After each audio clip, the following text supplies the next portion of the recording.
Mm-hmm.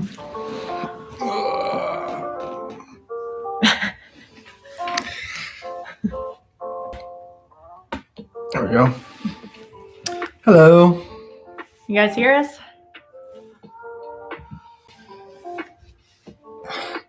Type H if you can hear us. Yep. Everybody. Hey, Kevin. Welcome. Again, congratulations to your grandson. Happy birthday to him. H. Okay, awesome. How's the we had just some like background music playing. How's that coming through? Is it too loud? Is it too soft? Is it fine? Too annoying?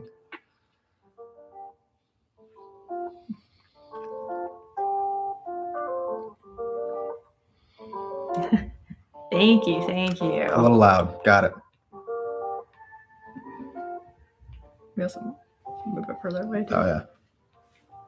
I'm just gonna need my phone for thing. My preference is no background. It sounds like lo-fi and isn't too bad. We can hear you just fine. Okay.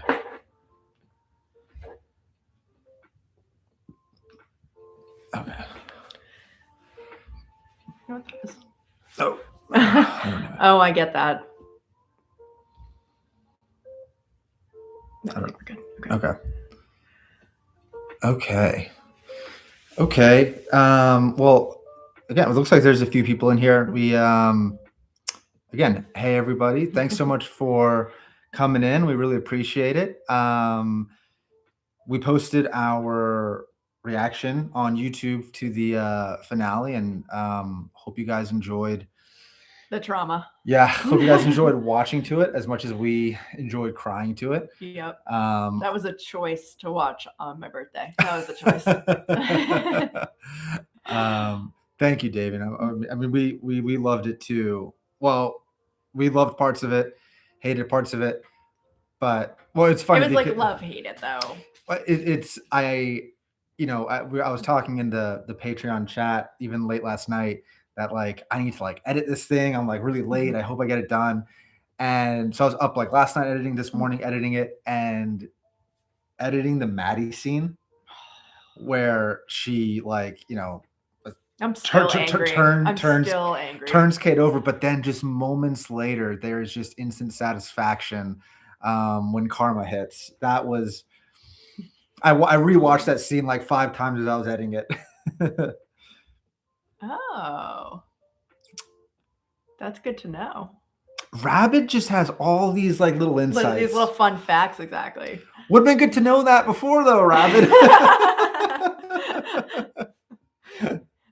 Yes, no, that karma was so satisfying. And that reaction to like watching that back was really funny. Just the immediate anger. Like it's been over a week. I'm still mad. I'm still angry about her bullshit. I also appreciate the throwback to the early ones with when I said I quit this show at episode 3. Oh wow. Wow, that's right. Yeah. That's right. Yeah, it's nuts. Like, I mean, I we said this, I think I can't even remember if we said it in our post episode discussion, but I can't believe it's like over and it's only been 2 seasons, but we're like now in a post Arcane ending world, which is surreal. Although again, we just started watching Bridging the Rift, which is fantastic.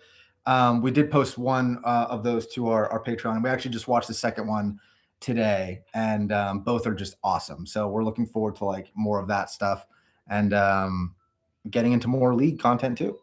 So did you see the impact frame for Maddie? Did you see the impact frame for it? I just given a chest target. No, I didn't see that. I'll have to look into it. There are more shows in the works that are in the same universe as Arcane. Are they actually in the works? Because I keep hearing they are, but then people make the jokes about like being like, yeah, as I'm getting taken to the loony bin, we're getting more. So are they actually in works, or is it? So like a lot of people have commented on the episode, the 2x9 reaction, saying that like Bite Marks is previewing, like the trailer preview for Bite Marks is maybe Arcane season 3 or something, but I don't know, or something, or it's a preview of like the setting of the next thing. But we just didn't look into it yet, and we might not. We're kind of trying to. It's hard when you're reacting to stuff and you're trying to stay spoilers free because we want to look stuff up, but we also don't want to like spoil ourselves. Right. And even with like finishing the seasons, people want us to like react to all these different like music videos and shows and or trailers and other leak content. So we're trying to stay hands off. Well, enjoy your dinner. Hopefully we'll see you later. Let's see. Dinner, oh, awesome. Thanks so much, Full Metal B. Appreciate it. 3 new animated series coming. Really? Ooh. Wow. Do you know if Fortiche is making them?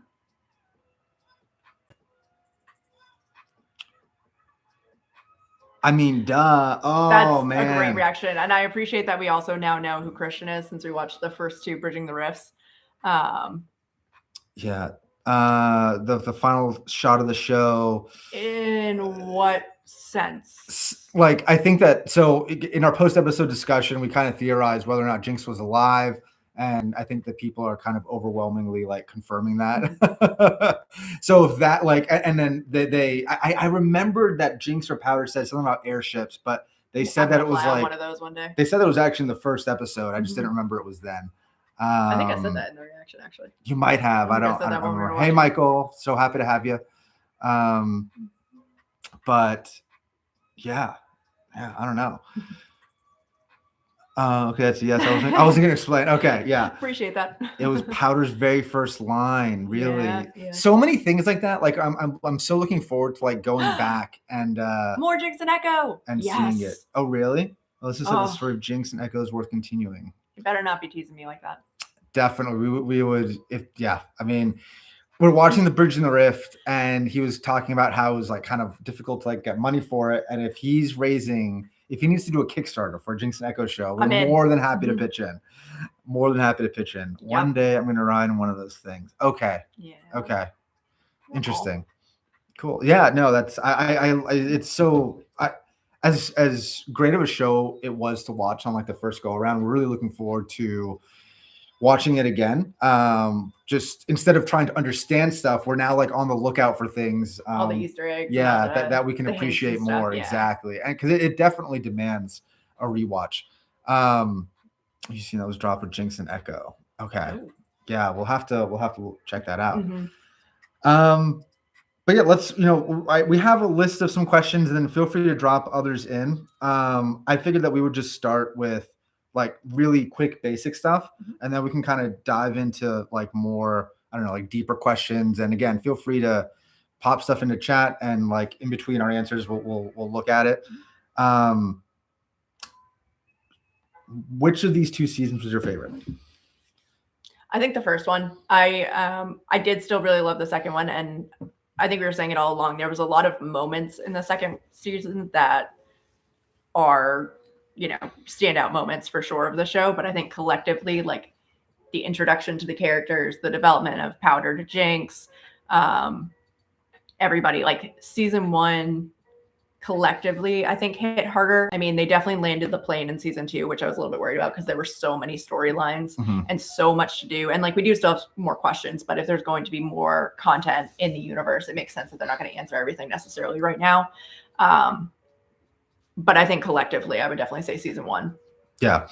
I would actually say season 2. Really? Yeah. Okay. And that's not to say that season 1 was like worse. Season 1 was incredible. Yeah, season 1 was fantastic. I actually, I think that the number of moments in season 2 were so impactful to me that I would just like, I think season 1 had a more cohesive story, because season 2 for me, as the entire story I thought was fine, but there were moments where like it accelerated really quick, or like the stuff with the Black Rose, like that kind of threw me for a loop. Like when Victor was going through his transformation, I was a little bit, I don't know, things just happened a little too quickly or abstract, at least for me. But like the individual moments were so powerful in season 2. And again, obviously season 1 has like Jinx, like, that moment, and then when she reunites with Vine, just all these other things. But like season 2, I mean, I'm like losing track of all the stuff that I really value in Yeah. it, but yeah, it's still great. I agree with that, Davian. I think that overall, like the pacing of season one, the kind of collective story I liked better, but seeing again the arc of Jinx and seeing her become a hero was everything. I mean, I can't even like, and it works because for us, since we were able to watch it all collectively, I almost can't separate the two because it's just like one big story, Yeah. and you see how it all plays out that entire way. Yeah. So it's hard to separate it, but if I did have to break it, I think one. I think my favorite moment of this series was actually the lantern. Well, so that was actually going to be another one of my questions. What is your favorite moment of the series? I think that was there. Yeah, that one got me real hard. The song kills it too. That one got me real hard. And then the other, like, I might be jumping ahead on your question. I have a whole list of them too. The like biggest emotional dagger outside of like the obvious, deaths that we saw, was Caitlyn's mom's funeral. The song they did, the way they did the artwork of that one still, I just like, I think about it and I like tear up. I can't even. What's absolutely crazy? I don't even remember the scene. Oh my God, it was like I barely even remember the scene. Oh, the like black and white. I remember that. I remember that. I thought it was very beautiful. Yeah, with a little bit of like purple thrown in, and the way that she's like looking at the casket as long as humanly possible, and then like Freya Riding's voice is just so like beautiful and haunting. So like the pairing of the song with it, I'm getting emotional already again. Like I can't. That's well, no, that's great. And the goodbye song at the end of 1x3 hits hard. Yep. They all do. Yeah, something fantastic. That I mean, great. So for that question of how are we feeling, I still like cry thinking about moments in the show, and I'm still thinking about them a lot because it's still fresh. Yeah, and I was so hesitant to start the show, and I'm so attached to all of these characters. Yeah. For me, my favorite scene, I mean, it's so hard, but like if I were to just like specifically pick one, it might actually have to be like, did you say, oh, yours was in season 2, like in the beginning? Well, that was the most emotional. My favorite scene was the Okay. Yeah. Okay, then I'll do that too, actually. Most emotional and then my favorite. So my most emotional is actually I'm copping out here. It's kind of a tie, but if I have to pick one, it's going to be Jinx rescuing the Undercity in the jail cell. That's up there, and then everybody like putting their like hand on her shoulder, just like acknowledging like thank you, and her not really knowing how to react to that. Like that got me.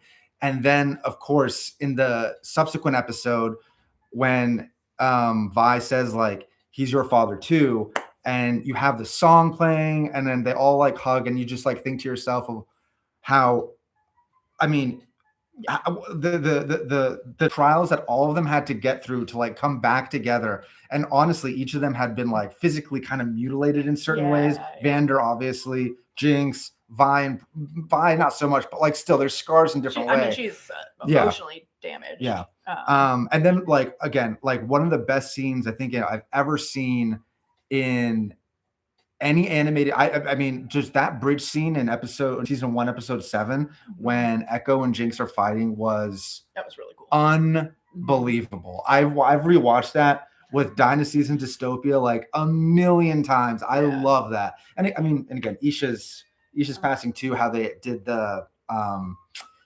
flashback stuff was incredible. I don't know if I can rewatch that. I don't know. He's your dad too. Yeah. I mean, it is. That was.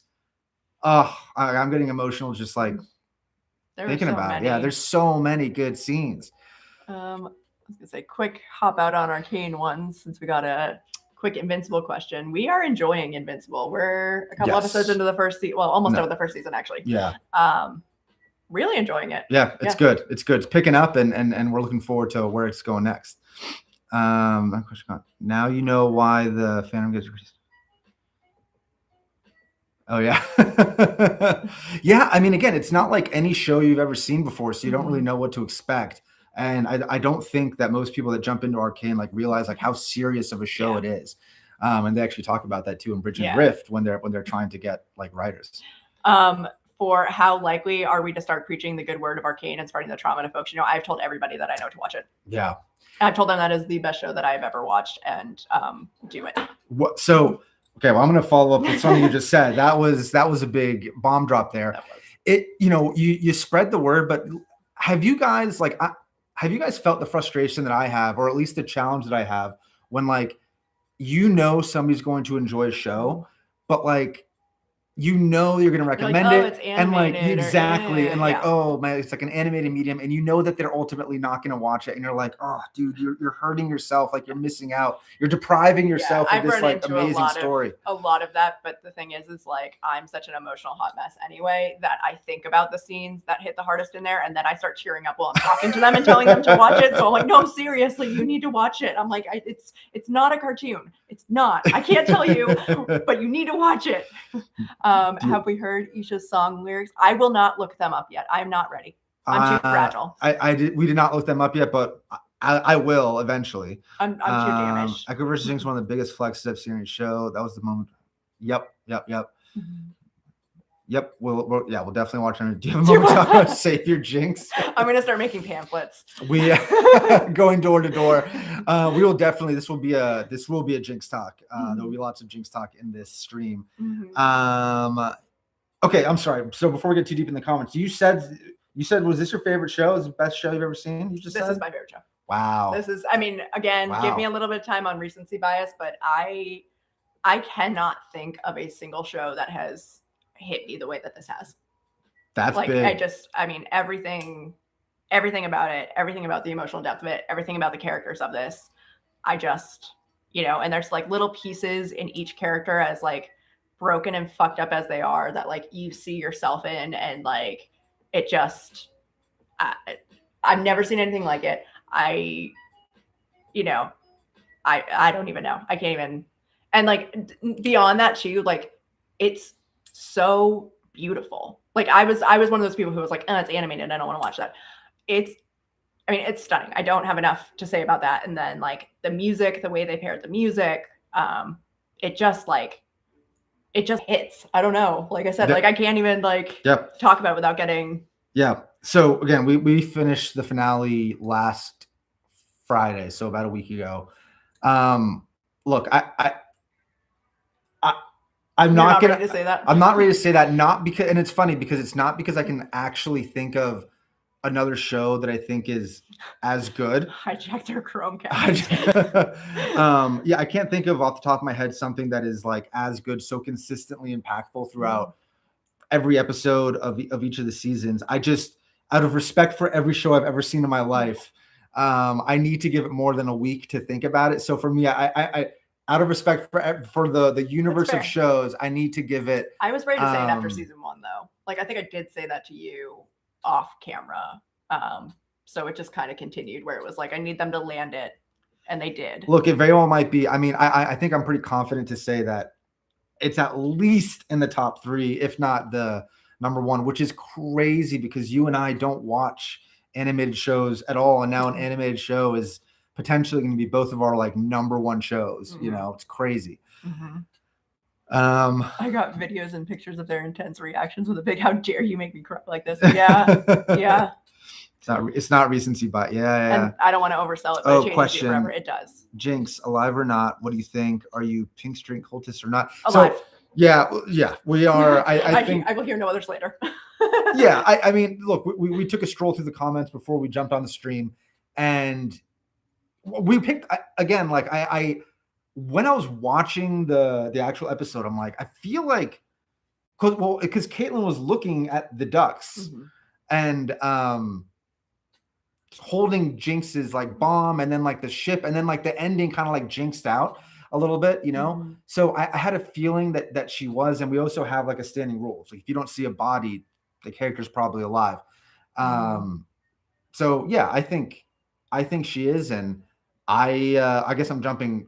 One of our patrons asked this question, but it was do you want to see any shows with sequels, or are there any characters that you would want a spinoff of? And obviously Jinx is definitely that character for mm-hmm. me. And then I was being a little bit ridiculous. I was I need to see Jinx in as a detective in a murder mystery. I need to see her in like a rom-com with Echo. I need to see her in like a Victorian era period piece, i.e. Pride and Prejudice. Yeah. So there were 2 streaks, the pink, purple, and a yellow one. I did see someone in the comments suggest that somehow Vander made it out of there too. A yellow one? Yeah. I'm not sure. I know we have to go watch it in slow-mo. We have not done that yet. I know we are slacking, but have you not watched the scene? No, we haven't. I also appreciate that Christian accidentally confirmed that Jinx is alive. Oh, great. Go watch slow-mo. Okay, we definitely will. And always search for who's the good guy and who's the bad guy. But what makes Arcane so great is that nobody is one-dimensional. Yeah. Went to the left side. All right, we're going to watch it in slow-mo. We're going to figure that out. Shimmer streak. One sec, but for Crispy Chicken, yeah, we agree. I mean, like, I think some of our favorite shows are when people are in different shades of gray, you know? And like with Jinx, arguably black. like I mean, she's like murdering people, you know? And she went from like jet black to gray. Yeah, she went from jet black to grayish, you know? And yeah, but like you still find yourself siding with her. So okay, let's see. Oh, you said you had a list of questions? And if you don't, it's okay. I got a lot. I do. So speaking of Jinx and Vi, we're gonna bring some Vi in there. Okay. At what point does Vi fail Jinx, and could she realistically have done anything different? Wow, dude, you like crank that shit up. Turn it up to 12. So hold on. So you said at what point does Vi? And by the way, she hasn't looked at my list. I haven't looked at hers. At what point does Vi fail Jinx? And could she realistically have done anything different? I mean, you're putting words in my mouth that she failed Jinx. You can say she never did. That's it. Okay, yeah. I mean, that is like.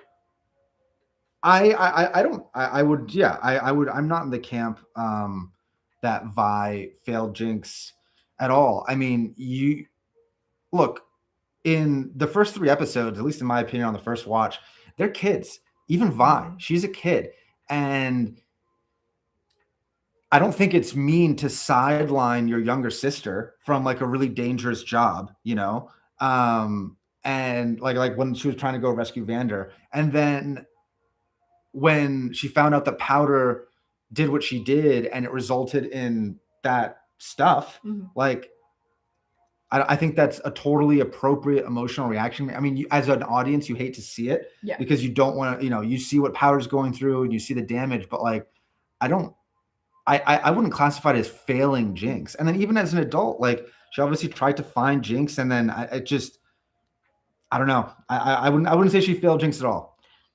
Okay, that was partly to get the argumentative reaction, whether you thought that or not. Because like, I would agree. I think the perception would be like for Jinx when Vi failed her was at the end of season 1, when it was like, you can't just love me how I am now. And like, I don't think that Vi failed her, because Vi again was a kid, and Vi is also dealing with her emotional damage and, you know, trying to do the best that she can. And she like thought about Powder as Powder her entire time that she was imprisoned. But where I would argue that she failed her, and again, I don't think that she fully did, was in that she couldn't see what was in front of her. So she was like, when she would see Jinx, she would see the ghost of Powder, and she wanted her to still be Powder. So there was a level of her like not accepting who she was until it was too late, because there was moments in that like final episode of season 1 that I feel like she started to see what was right there. But I try and empathize with Vi to the extent where like we don't see Vi until episode 5, really, I think, right? Like in the grown up, right?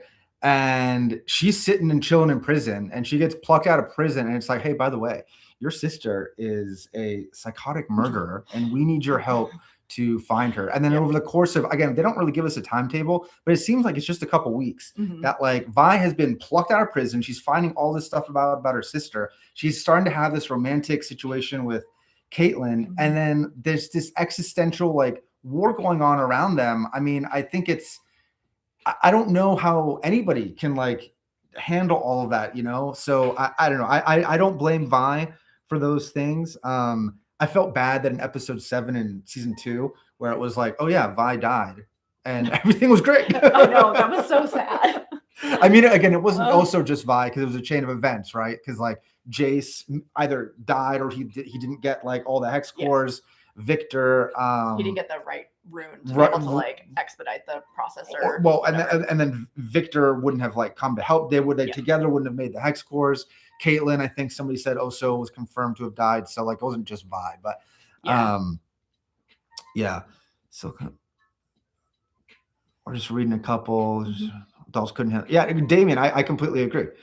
I don't know how I would have handled it. You know. No. I was like, is there anything you feel like you picked up on while editing that you missed during the reaction recording? All the time, legitimately, constantly. And again, this is like not even remotely close to an important part. But when I think this might have been in season 1 when Caitlyn, it's like season 1, episode 8, and Caitlyn's getting out of the shower and then just kind of looking at herself in the mirror. We completely missed the fact that Jinx was just chilling in the mirror. And as I'm editing it, when she was Shimmer Jinx. Oh yeah, when she was shimmerizing or whatever. And like we just like, I'm like, oh my gosh, I like freaked out like by myself just editing like it. Yells and he's like, come see this. Because we thought it was so weird that it would just end on like just like a passive note. But again, literally constantly I pick things up. And I think I was talking about how I was like really confused about how certain things were happening, but when you're editing these things, you're watching these scenes over and over and over again. So then, yeah, I do get a lot of clarification on things that I missed the first time around. Which one? The book. There is an art book online you can buy. It's written out of. Is it the pink one? I think it's is it the pink one? We saw that at New Bright Comics when we were walking around. It's like it's a thick boy, but it's a perfect coffee table book. It's a perfect coffee table book. Yeah, no, for sure. And people can wonder what's going on in our nuts. Arcane is not something you can get on one. No, it's not. Yes, it's not. I can't wait for y'all to catch the extra details from the game. And Lord, yep. So many people in reactors missed. I didn't catch background Jinx on first out. Yes, that's it. Yeah. So yeah, I mean, we said this before, but we're looking forward to another watch because there's just so many things that we missed that we're looking forward to seeing more of. Okay, so this is the last of like my basic questions, and then we'll get into some little more deeper ones. This is actually a hard question. Okay. What's your favorite song from the series? And it can be, look, we're not strict here. Whatever, answer whatever you want. I knew the question I'm going to ask you, and I don't even know the answer to my own question. Oh, time for the Rickroll. Yes. Y'all were dirty. But Rabbit, you played along to get more people tricked, so I appreciate that. Oh, this is hard. I actually No, I don't have. I should have just had the list up. I'm pulling it up right now as I'm looking at it. That's. Do you want me to start answering and then you? I liked What Have They Done to Us? Okay. Well, is that what you were going to say? I mean, I feel like that just encapsulated like everybody, like it just encapsulated the series so well. That one. And again, okay. So it's such a hard question because it also depends on my mood. Because there are some songs that, like, they're so different from each other. Like in the gym, I'll literally listen to Paint the Town Blue, Riots All Around You. I'll listen to Welcome to the Playground. Dynasties and Dystopia has been now played a million times on my thing. But The Line, I've been listening to a lot now, like not necessarily while in the gym, but just like around. Wasteland, after we watched the finale. Yes, that's really good too. Has been great. Obviously, Enemy is fantastic. And I do really love I Can't Hear It Now. I mean, again, back to the emotional heart stab every time, but I do love that one too. And it's not Phil Collins. Is it Peter Gabriel? It's at the end of season 1. It's at the end of season 1. Did they use that? Did they use Heroes? It's not Heroes. No, because I'm like, that's it's Sting. Oh, okay. It's Sting. Oh, What Could Have Been. What Could Have Been. That's it. That was a good one too. As I'm pulling up the song here. we look at the chat. Sting. Okay. What have they done to us? Yes. When Savika Kills Me. That is my favorite Arcane song, even though this version. Yes, I have. Actually, I listened to that. This is not the first that time I version listened to is that, fantastic. but I did listen to that one actually today. And actually, one of my favorite songs, this is not Arcane, but it's an AMV. It's Halsey, Gasoline. Oh, yes. With it's like it's a Jinx themed video for Gasoline by Halsey, and it's fantastic. I think it has like 10 million views. So good. Oh, very cool. For a lot of time. Yeah. That's awesome. That's really, really cool. Oh, they're all so good. Yeah. As we just keep going down, it's like, oh, that one's really good too. Oh. Well, and that's just a testament again to the show and why it's so special. I mean, they're not just taking these off the shelf songs. So many of them are purpose created for the show, and that's just, you never see that. Yeah, very cool. World Collide is an unofficial song that came out after season 2. We'll have to go listen to that one now too. Yeah, I would have looped season 1. Oh, see while it worked. All bang. Yeah, no, for sure. Yeah, for sure. I mean, again, I don't think I've ever. I'm willing to crown Arcane the best scored show I've ever seen, 100% without a doubt. Although I will say some of those older shows from back in the day have those like 90s. I was gonna say and the like hits 90s and early 2000s though, you can't beat it because like that's still my sweet spot of music. Like I listen to the same playlist that I listened to in high school. So we didn't go, but there was like an emo concert. There was an emo orchestra concert near us, and I wanted to go, and he didn't really want to go. So that's not really true. That's true. I showed him the Instagram for it, and he's like, not sure if we would have hung out in high school. No. I would have gotten along a little better with Jinx, I think. You would have been with like Jace. That 100, yeah, I would have been. Me and Jace would be pumping iron in the gym. So this is actually a question from one of our patrons. I don't know who it might be. MOP, if you're in here, or Rabid. I don't know. I'm not sure. Was there a moment or an episode? Actually, this might be Michael. Okay, doesn't matter. Was there a moment or an episode where you knew Arcane was truly special and was more than just a show that you enjoyed? Oh gosh, I was gonna say pretty much right off the bat, but probably episode 3. Even though I said I was gonna quit season 1, episode 3. That's when you were like, "This is good," or really? Okay. Yeah. Interesting. I mean, I think I was pretty hooked actually from the beginning. I'm trying to remember specifically, but the emotional damage that kicked in from that one, I was already invested in the story because then like at that point I wanted to know, like I was really invested in what was going to happen to Powder and her going with definitely when Heimerdinger appeared. Yes, we'll go back to that as soon as there was like and Michael, I'm sorry to interrupt you, but with Heimerdinger, his song, I love his song too. Was it spinning the wheel? Yeah, something like that. Turn the wheel, spin the wheel. Love that one where it's pretty much Bob Dylan-esque. Yeah. Love it. So, but yes, I mean, the realistic emotional depth was probably episode 3 because I was so invested and wanted to know what would happen to Powder and her with Soko. But otherwise, yes, when Heimerdinger appeared, if you put a cute little fluffy thing, I'm in. We're watching One Piece right now. Okay, I don't want to say, I don't want to say too much on the One Piece thing, but there is a character, and I am lost her mind. For me, it's not episode 3.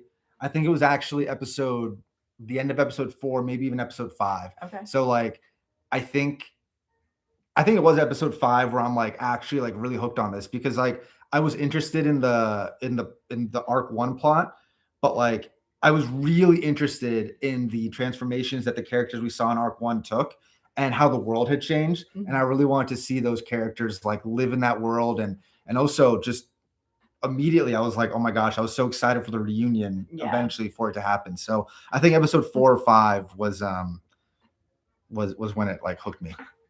I also wanted to go to the When We Were Young tour and also realized that makes me old and also realized that it would hurt my knees. So I feel that. Question, who was your favorite character in the show? Oh man. Heimerdinger. No, I mean, yes, I do love Heimerdinger, but oh God. No. Okay, how about this? Okay.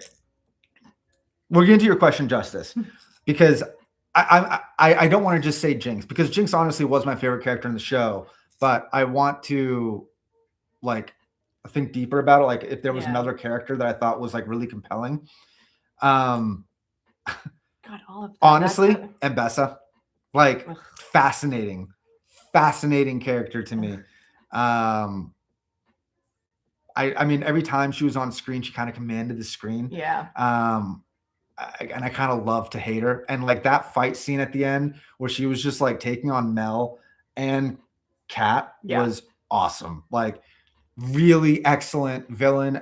We've been told there is a story. Actually, I saw it in Barnes & Noble. We were just in there yesterday. Yes. Yep. And again, it's that thing where it's like, I go to this aisle. I'm sure a lot of you guys do this if you go to a bookstore. Like for me, it's Brandon Sanderson. Like I love Sanderson. Every time I go into a bookstore, doesn't matter what it is, I always just like go to the Sanderson section, which happens to be fantasy. And I walked into this section a million times. And of course, this time, now I see Mbessa. I see it. Yeah, Mbessa's book. But I never would have, now that you hear about it, now you see it everywhere. You don't even say Maddie. Did somebody say Maddie? We're ending the stream right now. They're joking. They said I thought your faves would be Maddie and Singe. Don't even. Ugh. Oh, you know what? Silco's up there too. Yeah, he's fantastic. He was fantastic. I'm gonna say Silco, Savika. I do find, like, after sitting with him for a little while, I find Silco really interesting. Especially like, he did love Jinx and he loved her the best he could, as like fucked up as that was. Okay, this goes into one of my next questions. Sorry, all right? I keep jumping ahead. No, it's great. But always gonna make time for a Cosmere reference. Emma Tempest, yes. Same. It's gonna completely dominate this channel when they eventually come out. And then M is a huge fan of like ACOTAR, Fourth Wing. Are you wearing? What are you wearing? I am wearing my Fourth Wing sweatshirt. I'm wearing my dragons. See, it's so funny. One of the things, by the way, in these things, I'm like he's 6'1", taller than I maybe am. 6'2" on a good day, and M like isn't. So like a lot of times, like especially when I'm trying to place the overlay in the video, I have to like size it so it doesn't completely block your face. But my question to you was, and you can't just give a 1 or you have to like show your work. When the rebound catches the rebound. That's amazing. I wish I could pin that. That was no, don't be too afraid to finish reading Onyx Storm. Finish it. And Victor's my favorite. I love, honestly, that's a good one too. I struggle with Victor so much. Who was a better father to Jinx? Vander or Silco? Oh. And why? God damn it. I actually, when I thought of this question, I actually was going to ask us to take sides and we both had to present arguments. Oh, God. I can't believe that I'm going to say what I'm going to say. I think Silco. Got to show your work. I know. I like that classification. To Jinx or Powder. Okay. Touche. I mean... Well, Vander never knew Jinx. Oh no, he did. He did when he met her as Vanderwolf and stopped. Honestly, probably her real father. Well, yeah. I think Silco. I mean, he did a lot to look out for her. It might not have been in the conventional way that we would think that would be. But it was the best way he knew how. And I think he did truly love her. He was just blinded by some of his own hatred. So the way that he loved her was a little bit twisted. Yeah. But also like she was twisted, right? Like, she was Jinx at that point. She was, I don't know. Like I do wonder if another person like took, like if she was taken in by another family or another father figure, how much different she would have ended up like being. It's definitely a chicken and the egg situation, but for Powder Vander, for Jinx, Silco. Somebody said it over here though. Silco's too codependent. That's it. Yeah. But like Silco accepted her the way that she was, and I do agree with that. And he like, again, in a really fucked up way, but he did encourage her. Like he encouraged her to like work on her inventions. Granted, he wanted to use them and stuff like that, but like even though everything's really twisted, it's again in that really gray space, because it's like he did do a lot of things that were good. It was just the way it was done in like a bad situation that was bad. Yeah, but I mean, Soko's tough because it's like he is trying to keep order in the Undercity, right? And you can't just, it's so easy to say, oh, just be a good person, everybody's going to be, no, you can't. When you're in that environment, you have to play by different rules. And from probably all of our perspectives, like we would look at that and be like, oh man, his tactics are very crude, cruel, and maybe terrible. But that's true. He never he didn't use any of them. He let her use them in furtherance of it. But you're right, he didn't take them and use them himself. But when you said like he accepted her as she was, I agree that he did, but I'm not sure that that's the best thing, right? Because like because Powder, Jinx, it doesn't really matter who you pick, because Jinx is still, in my opinion, a kid. Like, how old is she in Arcane? Like 19, 20, maybe? I'm not sure. I thought she was even a little younger. Yeah. But. So, I mean, like, you can take them as you are, but like, I think a lot of people know, if you've been around like little kids and stuff, they like don't know what they're talking about, you know? This is actually a good point with Silco, only because Vander was semi-absent when it came to Powder, because he was more focused on Vi, the rebellious teenager, where Silco was able to focus on Jinx. I agree with that, because that's actually something that I was just about to say, was that I don't know that we had a full opportunity to see Vander be a father to Powder, that I can really even make a full judgment call on that, or assessment of that, because we saw much more interaction between Vi and Vander and how he was parenting Vi, which I do still think Vander was a good father figure and doing the best that he could, but he was very hard on her and trying to like on Vi in a lot of those moments. So I just, I mean, it's the beauty of the show that everybody is flawed and everybody has their goods and their bads. And I'm not even sure that being hard on her is like a good and a bad thing, because he's acting like that based on his experiences, right? Like, he rebelled against Piltover. He was part of that rebellion, and he saw the destruction that it caused. That rebellion led to Jinx and Vi's family or parents dying. Yeah. So, you know, I don't blame, and again, this isn't like a right or wrong thing. Like, I'm not really going one way. It's just, it is an interesting question, you know? You know, a lot of people think Silco is like kind of a conventional villain, but he arguably might have been the better father. So also fair that we only got to see Vander and Vi really interact after they basically conducted a terrorist attack in Piltover. So you know, it's fair. That again, that's why this is hard, because it's hard. Like but that again, this is another reason why the show is so good, because these aren't just like surface level themes. Like these are like legitimately difficult concepts to kind of like think through. And Rabbit, I agree with the last words of "you're perfect." I think that's also part of what's stuck in there, where I'm just like, yeah, I mean, in his own ways, he was obviously really fucked up, but he really did try his best. He really did love her. So it's hard. It's hard. Oh, that was that was great. I mean, that was a great convo, and we appreciate all the other input that you guys all had.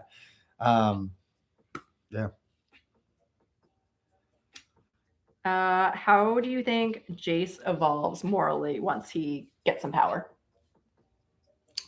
Let's talk about JC boy. JC boy. I'm not sure that I think Jace's morals were fine. I don't think Jace was prepared to have power. I think that he is a scientist through and through, although obviously he spends a lot of time in the gym. No, he doesn't. He spends a lot of time at the forge. He doesn't even need to go to the gym. That's fair. Because remember, there was the forge scene. I don't remember, but you clearly do.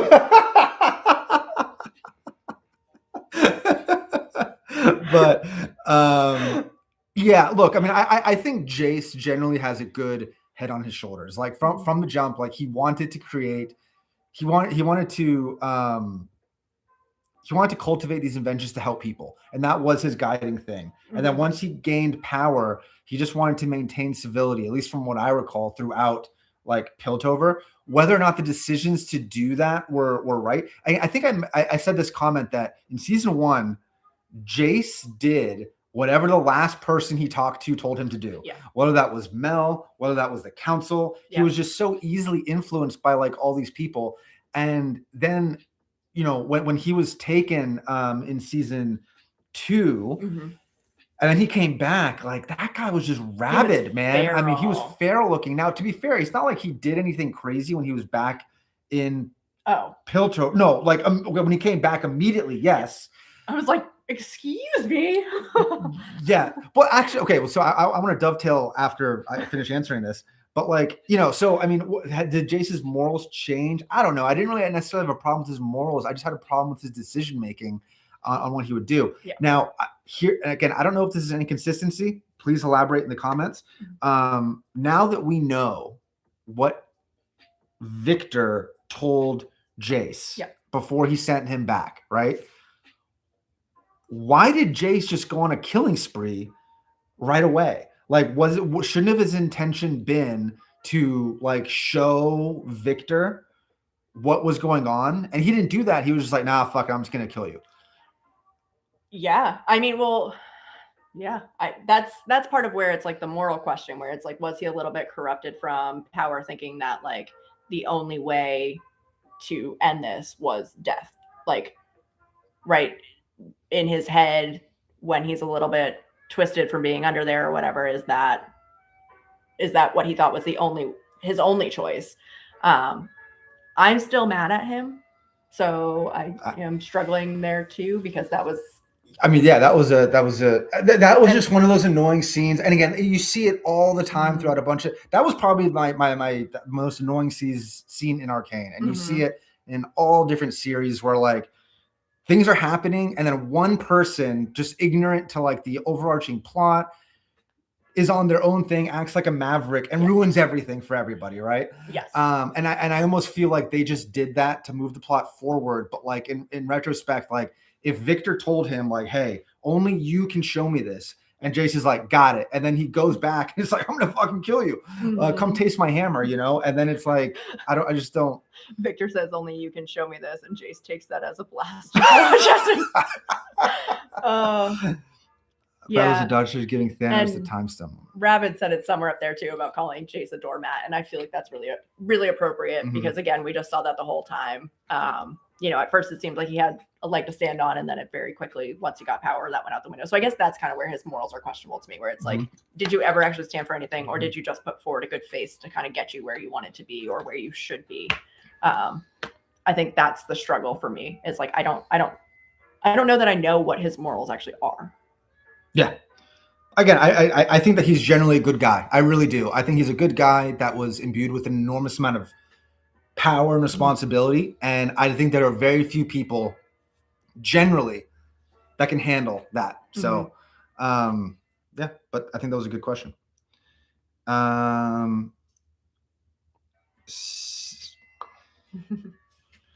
This is another one from our patrons. Was there a plot line that you felt was incomplete? Black Rose. Yeah, done. I agree. I agree. I mean, we obviously got payoff of that with like Mel getting powers, with Ambessa getting taken into Black Rose world. I don't know what to call where they were. Like even through editing, I'm confused. I'm hoping that's something that they'll pursue in some of the other Arcane shows that are going to come out, or you know, go from there. But yeah, right now I would say that's the least complete story, and where I'm like, I kind of want more. And also now I want a Heimerdinger spinoff, because you know, Yordles are allegedly like respawn in their city, and I want a Heimerdinger show. It's gonna be like a kid show.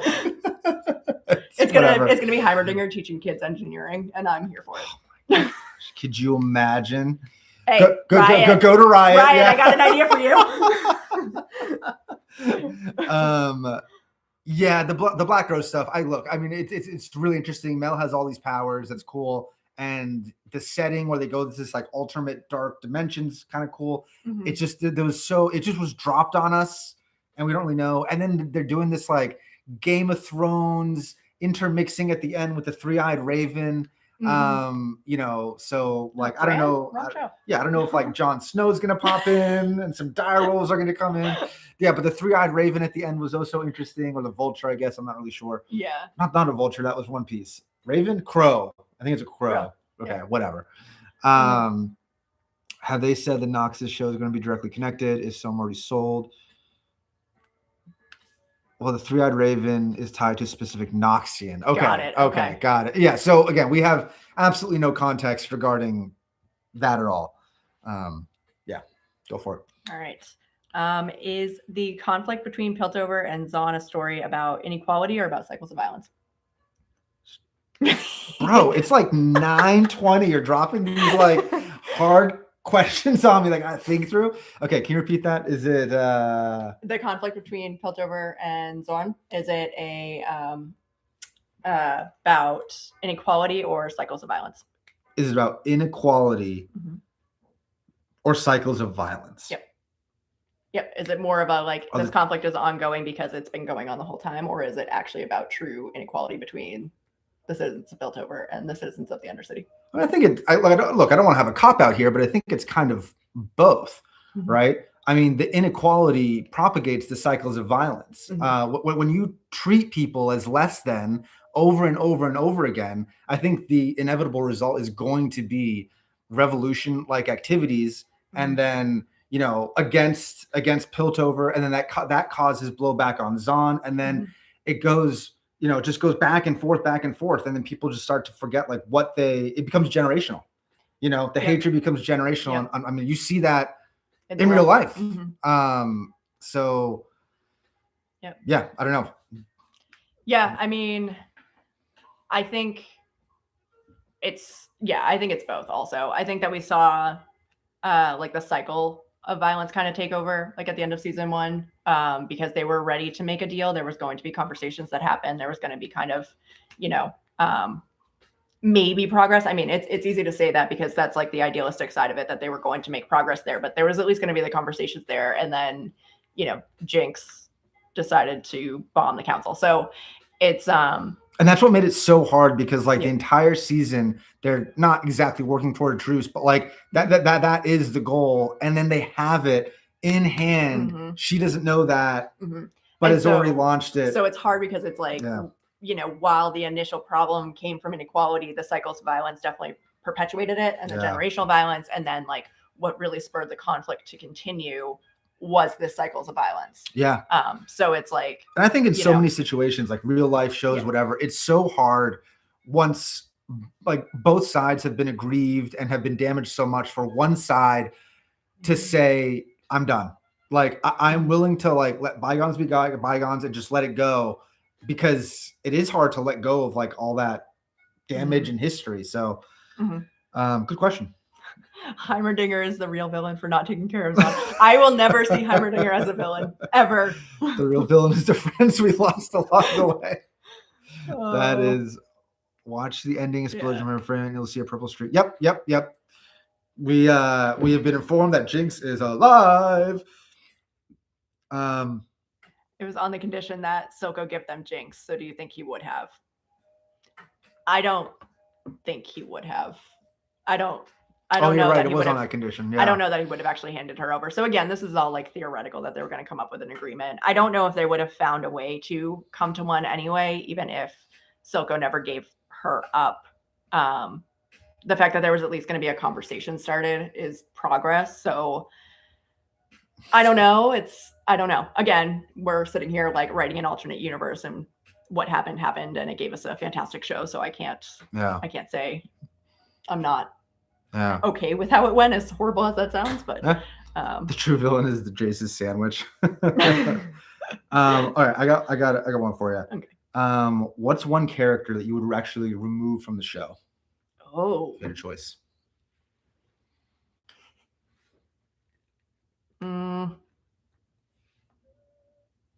Who was the council guy that got paralyzed during the attack?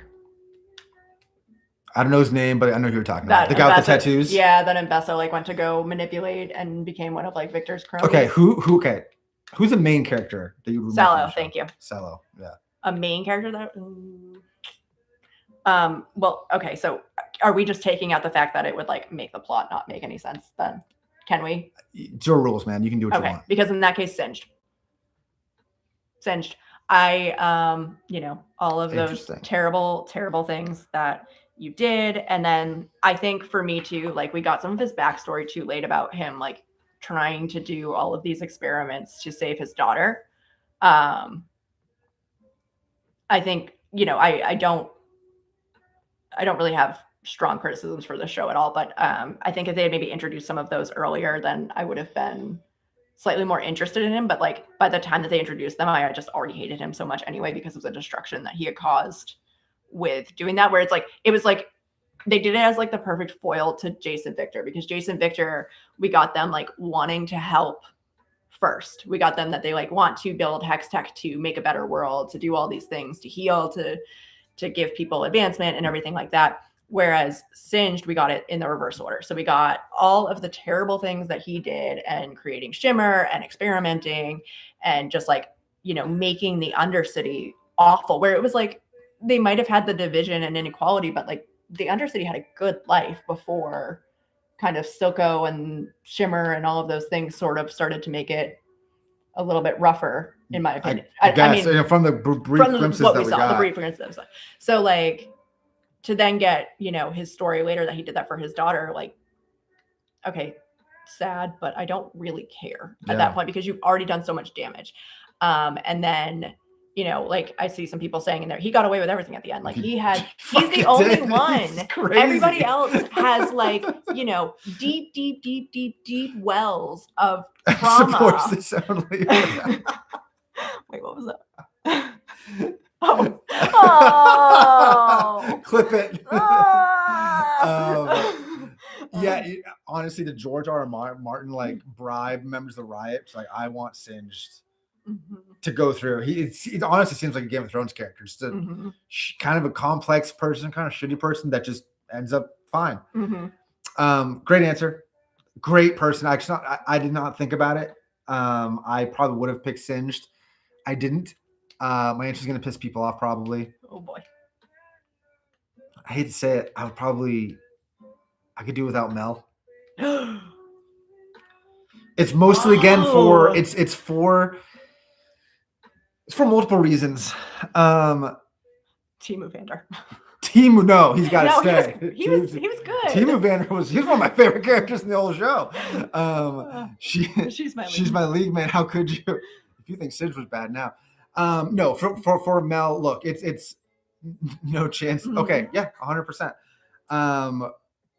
For Mel, it's multifaceted. Season 1. No, and how dare you? If Master of Puppets was here, I would have said Vi just to like mess with him, but just to start a fight. No, so here's why for Mel. In season 1, I didn't really care about their storyline. Like when Mel is like kind of like really starting to like take up screen time, that's when Vi is like out of prison.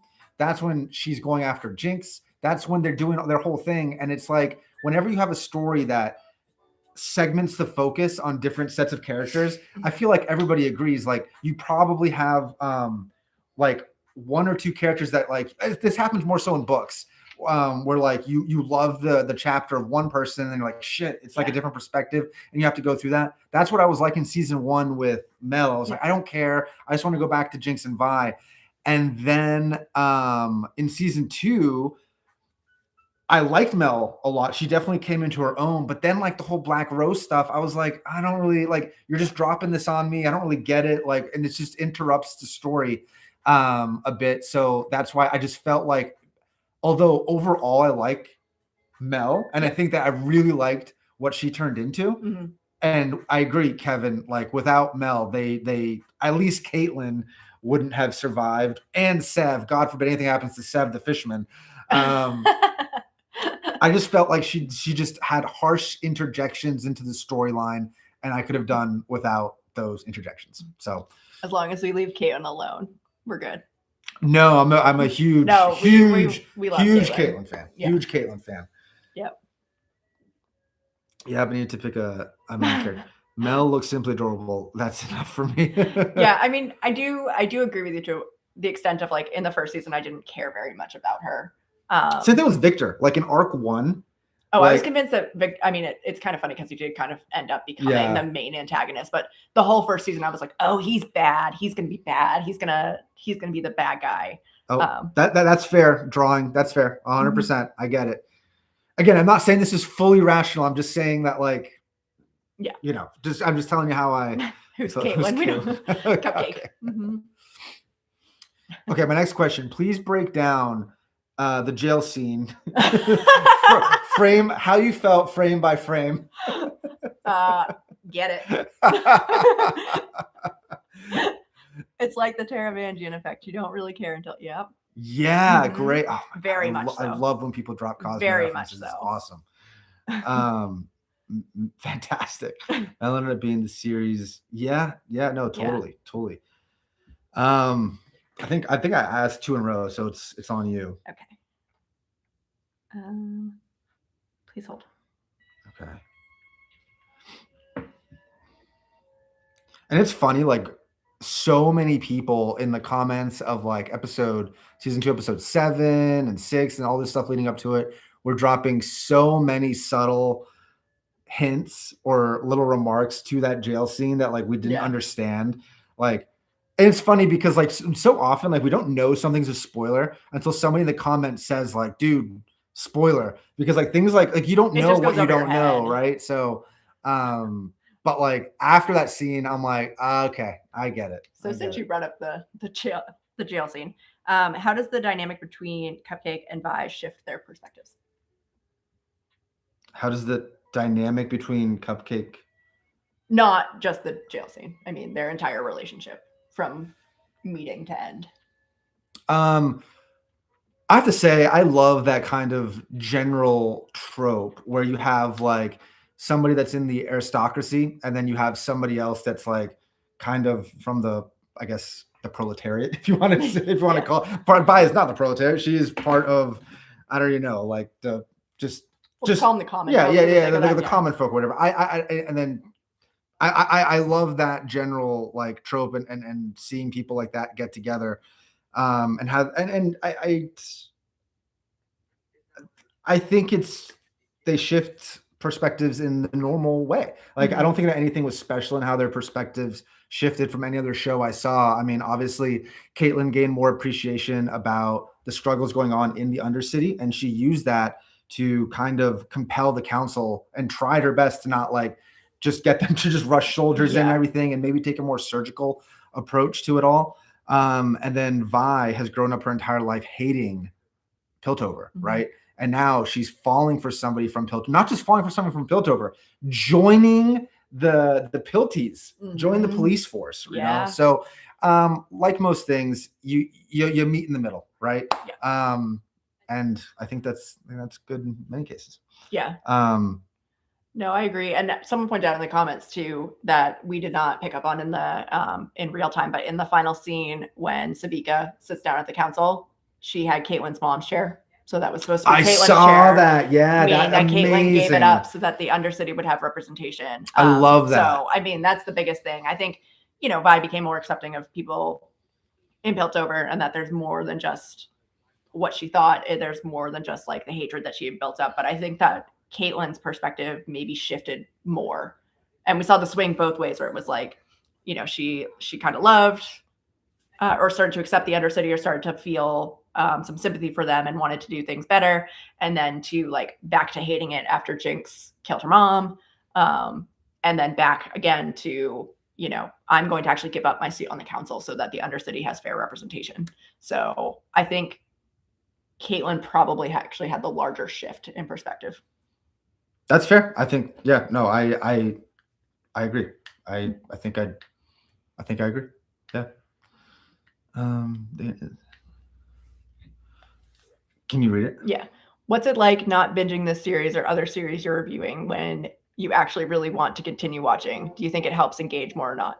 I think it helps us engage more with the show when you have to wait, because you're like thinking about it in between too. So you're kind of like stuck on it. And instead of just like all all at once where it's like, I mean, I love binging stuff, but for something like this that's so deep and hits so emotionally, I actually think it was really good to have the time in between episodes to kind of sit with it for a little bit. So then we were ready for the next part of it, instead of it being like, if I just sat down for a weekend and binged both seasons, and to go from like the episode 3 trauma and then right into Isha and then right into the finale, I would need like a week off from work. Well, but also each of them, like each of those very impactful moments, like loses its oomph, right?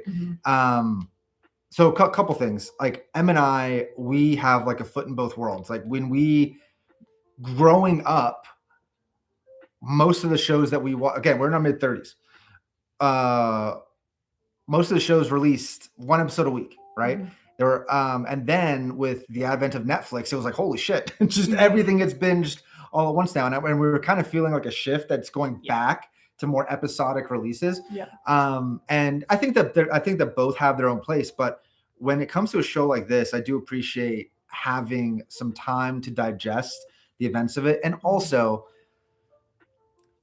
watching a show with the intention of like filming a reaction is very different than just watching a show, like putting a show and having it on.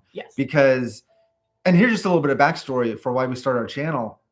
Like before we started our reaction channel, we would be like many couples where, you know, we have this like nice, like, what's it, like a couch, whatever. And Em would be on one side, I'd be on the other. We'd both be on our phones, and we would literally be texting each other across, like sending memes across sending memes, and then like, you know, something would be on TV. So when we started the channel, it forces you to be present in the moment, and like you become an active viewer.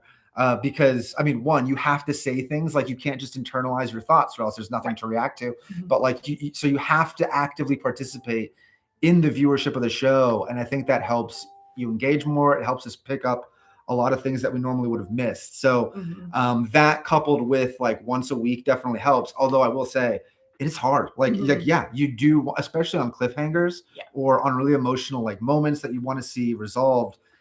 Yeah, you want to find out the answers, you want to do stuff, but like, and to be honest, even though like our release schedule is, you know, weekly or whatever, there are times that we will watch, usually not back to back because, you know, filming and everything, it does take extra time on top of the episode. But like, you know, Saturday we'll watch this episode, Sunday we'll watch this one, and we'll maybe like pivot a little bit of our schedule that way if there's something that we're like, no, I need to see what happens, I cannot sit and wait on this for a week.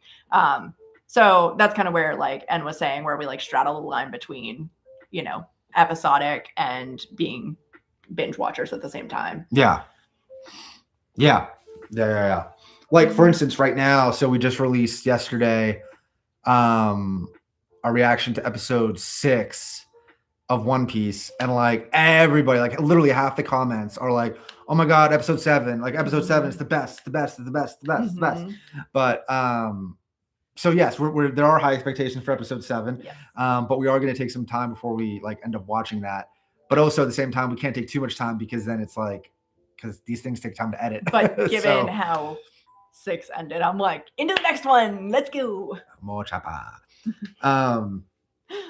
Yeah.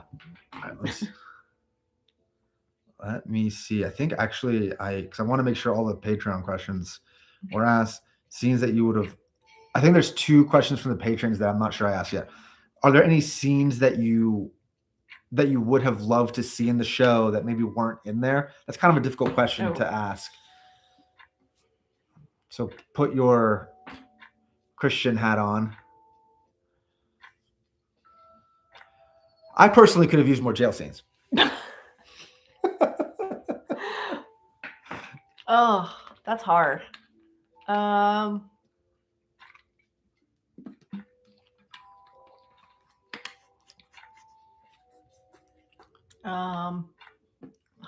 respawning in the Yordle City.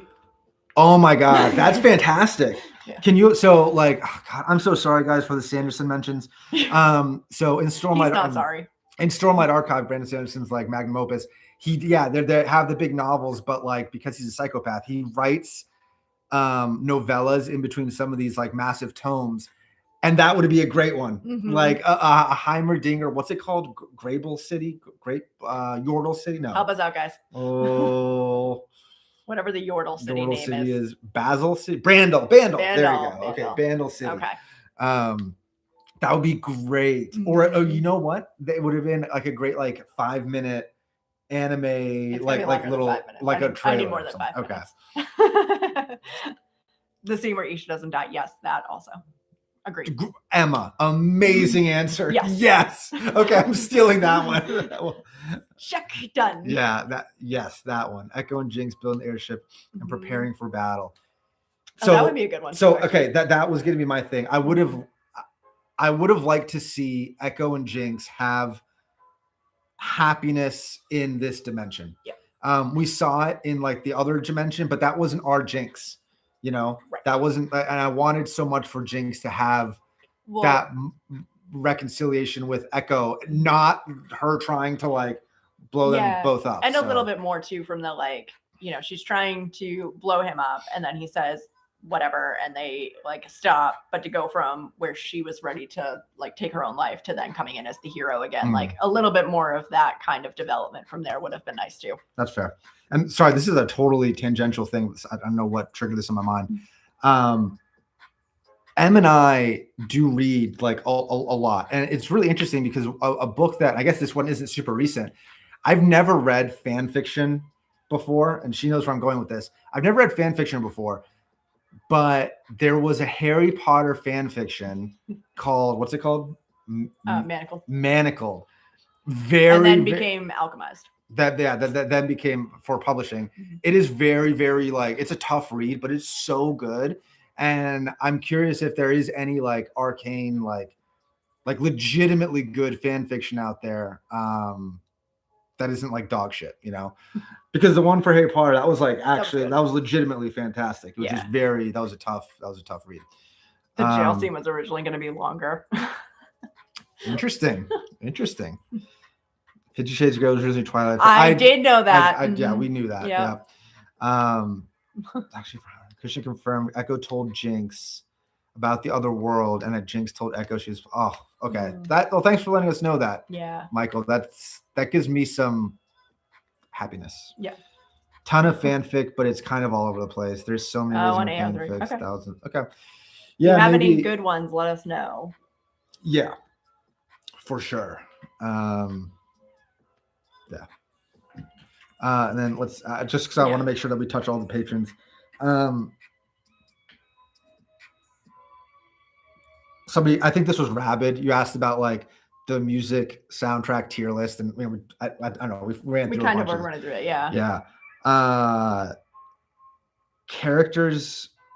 We kind of touched on this, but just we'll reiterate it. Characters you liked or disliked, for example, whether it's because it's personal reasoning or more narratively, or more narrative critique.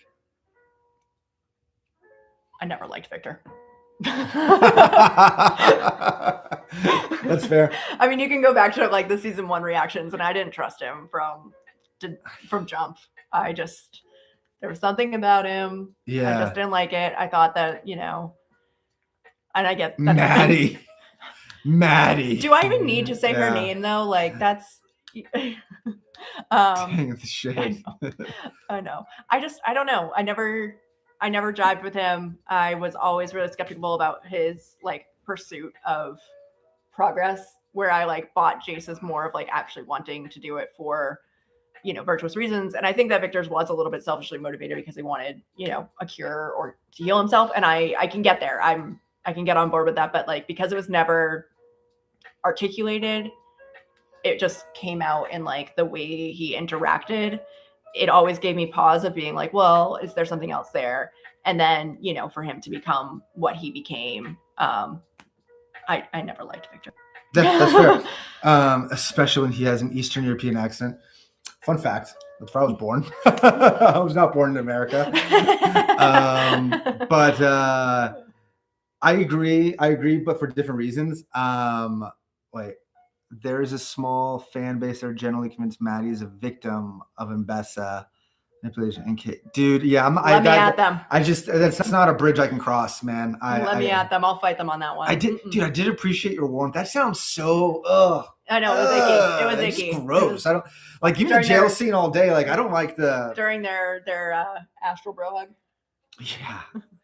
Yeah, and his villain arc begins now.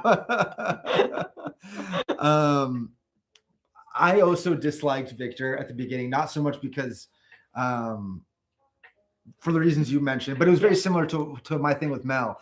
I was so invested in like the gang, like Vi and Powder and all of them, and then they kept going over to Jason Victor and their like little thing, and I'm like, I don't care. Like, and this is more so a problem with me. Like when I read books like that have so many different characters, and you're cycling through these perspectives, and you go to a chapter that is for someone you don't want. It's a slog. You're like, oh gosh. Yes.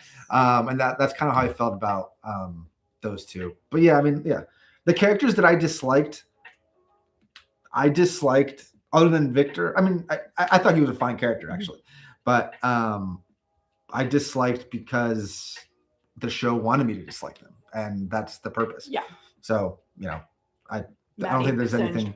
Yeah, dude, fuck Maddie. That sucks. Yeah, I didn't like her to start anyway, but Stings of Vi and then Cupcake were the story of Arcane for me. Yes. Yeah. It's and actually then really Echo, funny. Once Echo kind of got reintroduced when they took the mask off and we knew it was him, I was also really interested in his story. I was interested in the community that he built. The last one.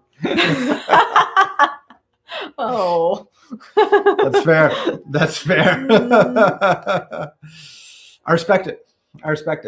Oh. What? In the season 2 finale, do you think Heimer exploded again when Echo increased the loop time? I am going to opt to believe no, because I don't want him to explode multiple times. I don't know.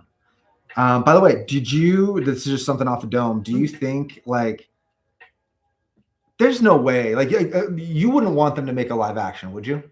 No, I don't think that it would translate the same. I mean, I think, yeah, no, I don't think that you could do it the same. I don't know that anybody could do Jinx justice.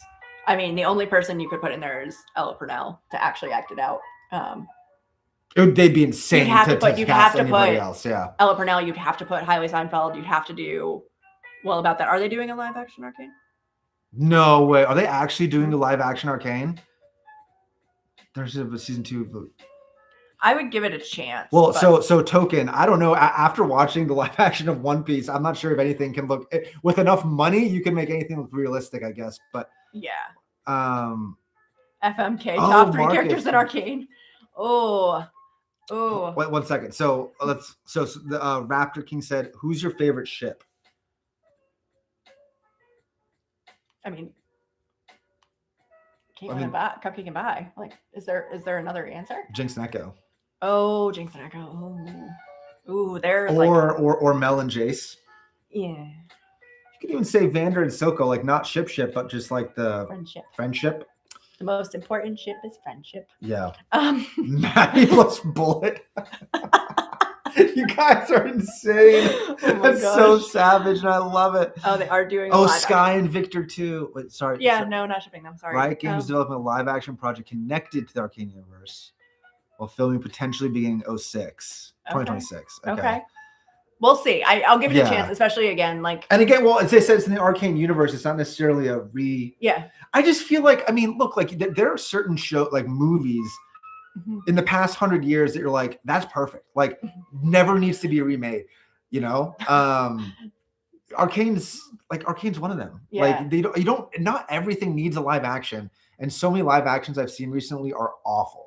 So why does nobody say Marcus? Who like Marcus? I forgot about Marcus. Yeah, that's why I didn't like him at the time either. No, but I forgot about him. So that's why he's not his motivations were like daughter. It was oriented, right? I think like he really cared about. It's funny because as I'm like, hating on Singe for his motivation being his daughter, I can empathize a little bit more with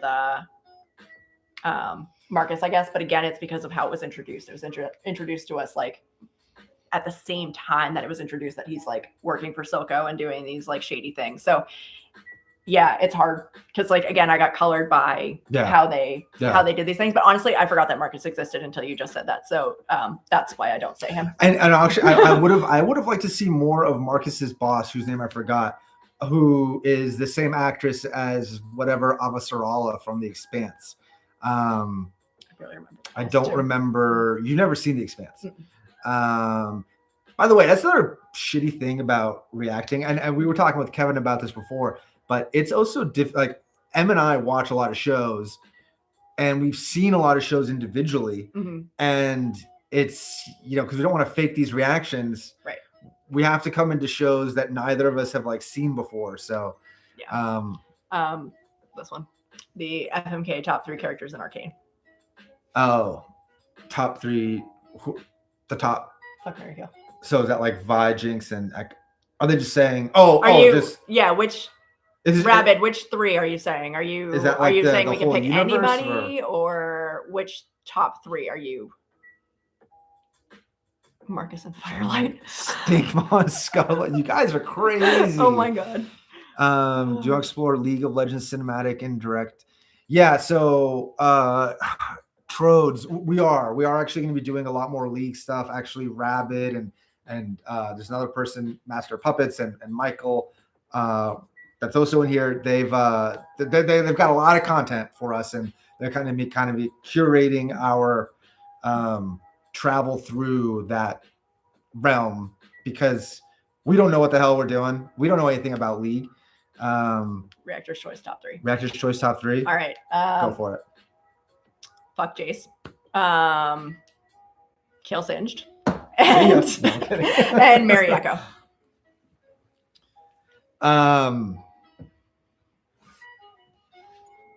Wait, who are yours? Fuck Jace, Kill Singe, Marry Echo. Dude, I'd marry Echo too. I would go. I'd kill Singe too. Like, I hate that guy.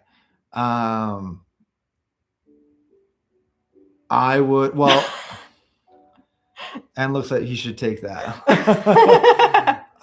I would do. Well, am I allowed to do Caitlyn? I don't know. Well, she said Reactor's Choice. Right, but like, I'm trying to respect her own sexual orientation. We're gonna have to. I guess we don't. I guess we don't know. A little bit. Okay, so assuming she's willing, because I'm a gentleman. I wouldn't like that. I wouldn't like that. But I can join in. It's fine. It's a 2-for-1 special. Assuming she's cool with it, I would go Caitlyn. I would fuck Caitlyn. I would kill Silco, and I would marry that. You guys are gonna make fun of me. I would marry that like cat masseuse person, because like she gives like the best massages. The one that was painting the tattoos on Sallow. She seems super chill. Let's pretend. Furry vibes. Do I get a hall pass for Kate? Less. So wait. So real quick detour. We don't live there now. We're in New England, but we used to live in Pittsburgh, and in Pittsburgh every year they have the National Furry Festival. So if Furry Convention. National Furry Convention. So if you go downtown during this like furry weekend or whatever, it's wild, man. Fantastic. Like you go into Starbucks or something to get a cup of coffee, and you're standing behind like a cat, behind like a bear. It's wild. It's and is a classy guy, and you got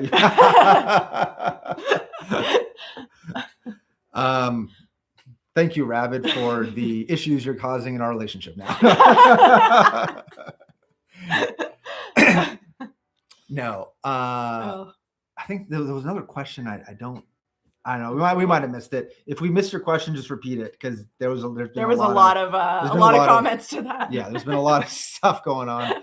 I like how Blackshark, solid choices. Yeah. Look, I have to give credit where credit's due. I mean, Jace looks fantastic. Like, he's got the brain, the brawn. Like, tip the cap to him. Mary Savika, interesting. Okay. Ooh. Okay. And overall Savika opinions. I love Savika. Love Savika. So huge fan. At first I wasn't sure, because I didn't, the way it's presented again, I didn't like the flip of Vander to Silco, and I questioned a little bit of that, because like, again, we're presented with Vander and we're supposed to love Vander, and so it was hard there. But as we get to know her more, you realize that she truly is just loyal to the Undercity, and she wants to make the Undercity better. Yeah. And that's her loyalty. So it's like whoever is going to get there, whoever she needs to like attach her wagon to do that, that's what it's going to be. And I am laughing at the, Savika would be loyal because yes, depends. If you have the exact same motivations that she does and the same end goal, yes, she will be loyal to you. If you're like, and kind of the means to the ends there, she's gonna jump ship when she finds somebody who's more in line with her. Yeah, I don't have too much to add. Savika's fantastic, and honestly, her character grew on us like as the show went on. She's just sneaky one of my favorite characters. Secret or married to the streets. Did you guys notice so did they talk about the bird at the end? We mentioned the three-eyed bird. Somebody said, or a couple of people said, that was related to a Noxian champion that we don't know about. We kept making fun of it that's the entry to the Game of Thrones like spinoff. Yeah, that's the tie-in. Did we notice the details on Jinx and Echo's outfits? No, I'm gonna have to go back and rewatch like that. In what, like at the end fight, like when they come in on the.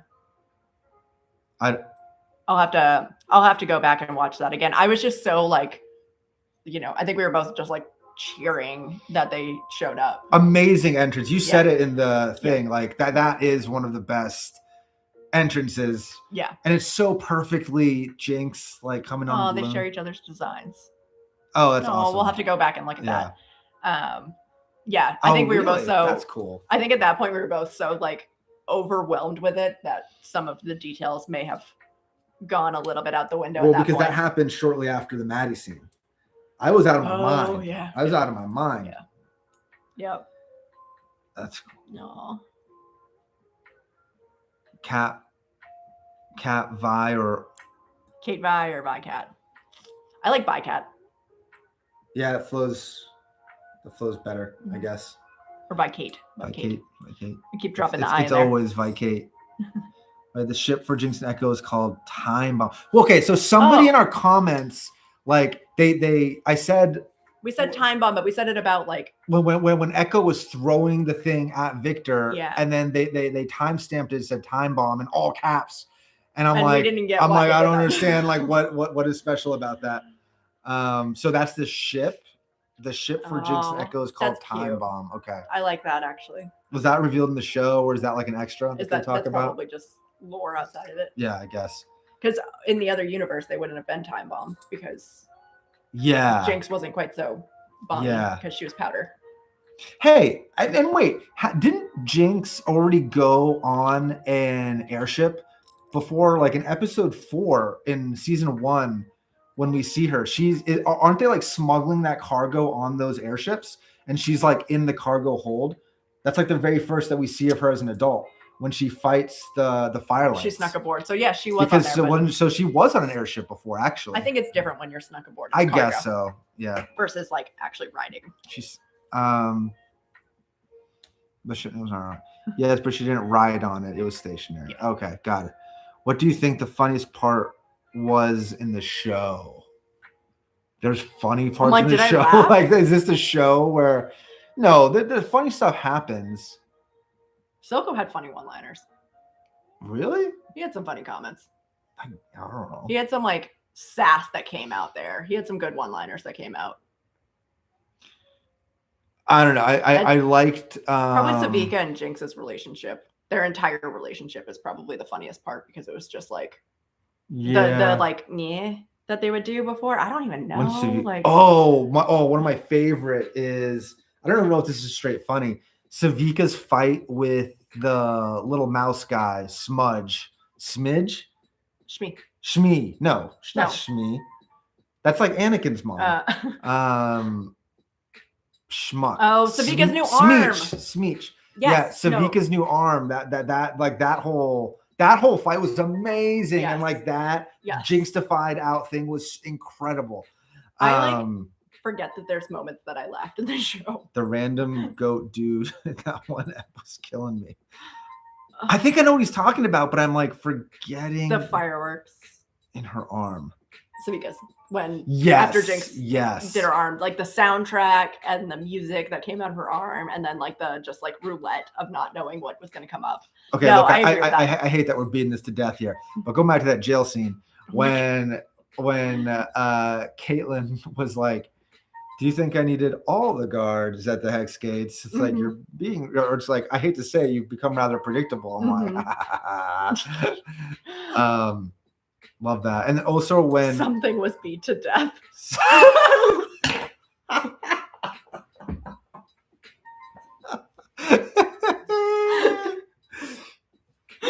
Amazing.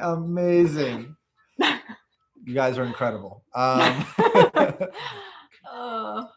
When Jinx faked having Kate's head on it. Oh, that was fucked up. That was crazy. It was fucked up.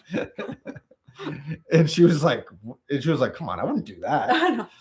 Curious question. What are you most excited to learn on your pre-league extended journey? Great question. Yes. Okay, I got an answer for you. So we've been told, so right now, our entire, is it Runeterra? Runeterra is the world, right? Yeah. Our entire knowledge of Runeterra, like we've heard about Noxus, but we've been in Piltover. Like that's it. So I'm excited about all these other places that like are that we keep hearing about from like other people and that are homes to the champions of the game. Because if they're anything like as mildly interesting as Piltover, I think that they're all like ripe for really great stories and really great lore. So we're definitely, at least I am. I'm. If it's good world building, I'm all about it. You know. So I'm. That's what I'm. I don't want to say I'm excited about it. I'm hopeful for it. The whole brothel scene was. Oh my god, that was fantastic too. Yeah. I do like all these little like quotes that are getting dropped in here. I'm not that crazy. I do have one condition. Looks like you've got many. The part that always makes me laugh when interviewing is Heimerdinger's little screen. Yes. Heimerdinger Spy was my favorite. And then also when I think that like the Hex Core like shoots the thing at Heimerdinger's pet. Oh my gosh, yes. So what will it be, man or woman? That will be man. Yeah, that was a great one. You look like an angry oil slick. See, it's funny because like they're coming back to us now. But wow. Piltover and Zaun is the most tame in terms of lore and intrigue and world impact. I'm sorry, say again. Piltover and Zaun is the most tame in terms of lore and intrigue and world impact. Oh wow, that's pretty crazy.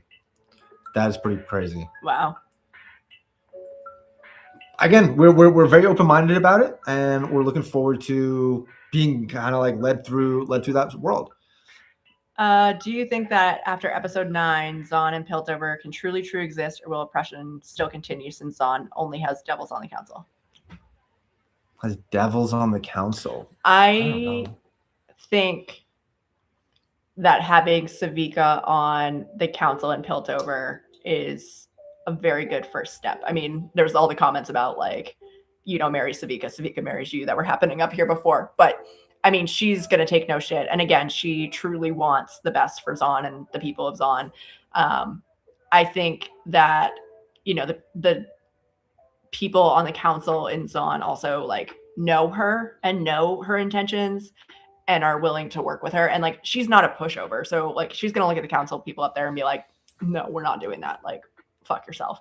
Yeah. And like, I mentioned like when they were showing the finale, like, they were giving her kind of judgmental looks as she took the council seat. And I'm like, who the fuck are you guys? Like, you're sitting in that seat based maybe on birthright or whatever. Right. She's sitting there because she fought literally for your rights too. She fought for your lives. Like, you guys didn't do dick, right? And Caitlyn gave up her seat to her. So like the respect there too, because it's like you respected Caitlyn's mom. Yeah. So yeah, I think it's going to be a bumpy road, but I think that they can get to some level of coexisting. And by the way, that was probably my favorite partnership in the, not my favorite, but like most surprising partnership in the show, Jinx and Savika developing like that friendship and whatever. And I wish I actually saw I wish we got to see more of that Yeah. moving forward. We did at the beginning of season 2, but I felt like that kind of like dropped off. And I would have liked to have seen more of them together, I guess. Yeah. I think someone in the comments had said that there was a deleted scene when like Jinx was down and out and was willing to ready to take her life, and Savika tried to like talk her out of it.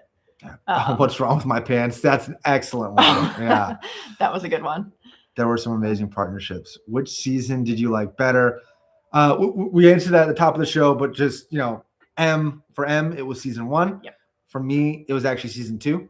But both were fantastic. It just, you could almost do a coin flip, but yeah, I just thought there were maybe it's recency bias, I don't know. There were just so many great moments that really stuck with me.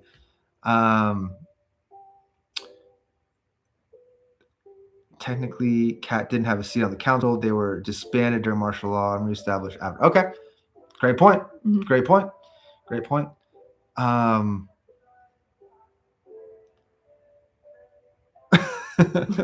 We're looking up trypophobia. I thought that's what it was. An intense, irrational fear discussed triggered by clusters of small regular holes, bumps, or patterns. Because there was a season of like American Horror Story that people said was really bad if you have that. What's that reference specific to, phobia? Like what scene is that in reference to? And the show is diabolical. I'm not sure because that's not something that I noticed. I think it was misspelled. It's tribophobia. Yeah, that's what I put in there. Oh, they said tripo. No. Oh yeah. Okay. Getting slime. The magic thingy. Oh yeah. Okay, got it. Yes. The thing. Right. Yeah. Right. Okay, got it. Nope, that makes sense. I can see that. And I see. Okay. Yeah. No, tracking now. Yeah. Yeah.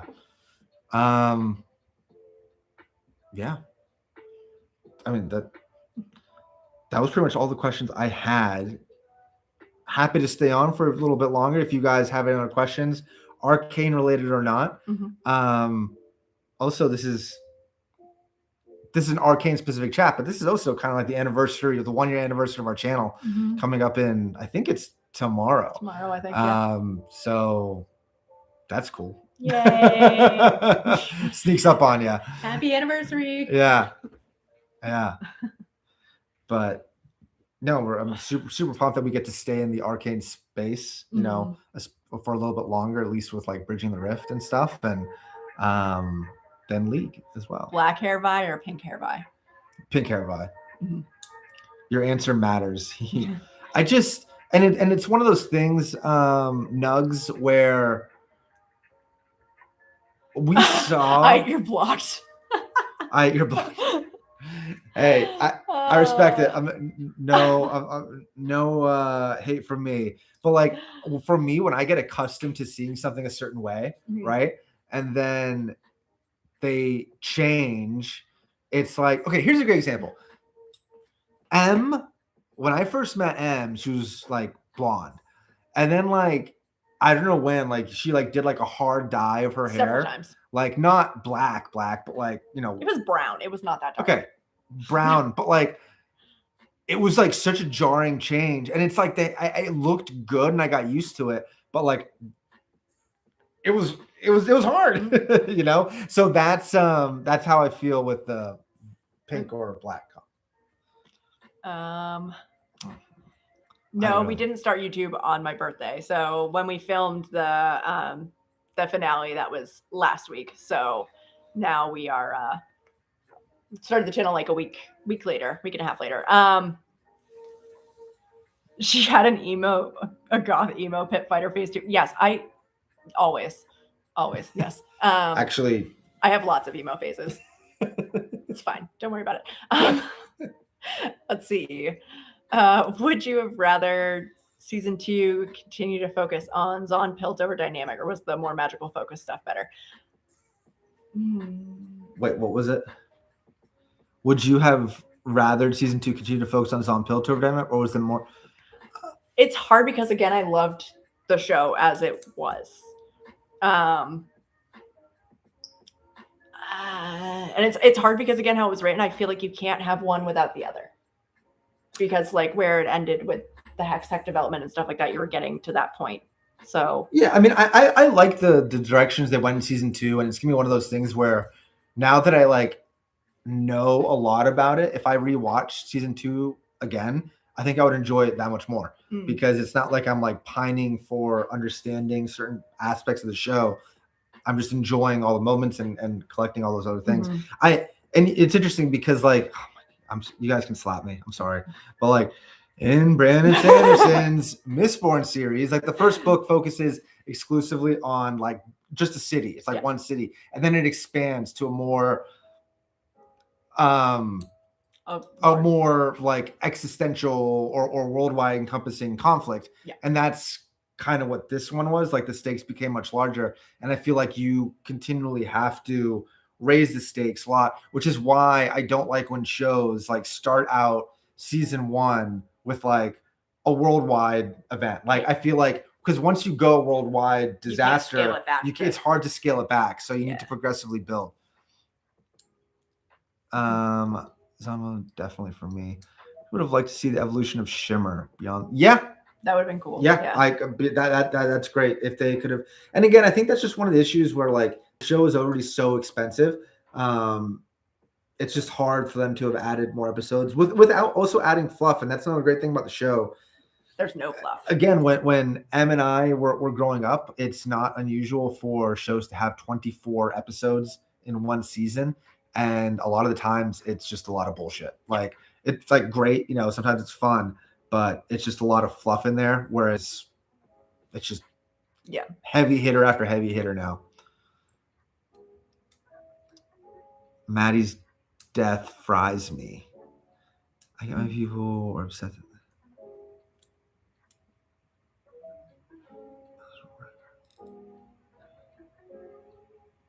The 2 other guys in the pack who died in season 1. Right. The 2. Oh, the first 2. The 2 friends. Oh, Clangor and I was gonna say the one that Jinx made dolls of. Yeah. Oh my god. They're gonna let me know in a second. Yeah. Miko. Mm-hmm. Okay. Or Milo. Milo and Clangor. Okay. Yeah. What's your best animated show of all time? So it's not, I mean, for me, it's not really fair because I haven't watched many other than like cartoons when I was a kid. So I am going to punt on this and let Em answer. I'll quarterback this one. So Dora the Explorer. I mean, I was going to say Scooby-Doo, honestly, that going back to childhood, or Powderpuff Girls. Yeah, I mean, look, because there's animated shows and there's anime and stuff.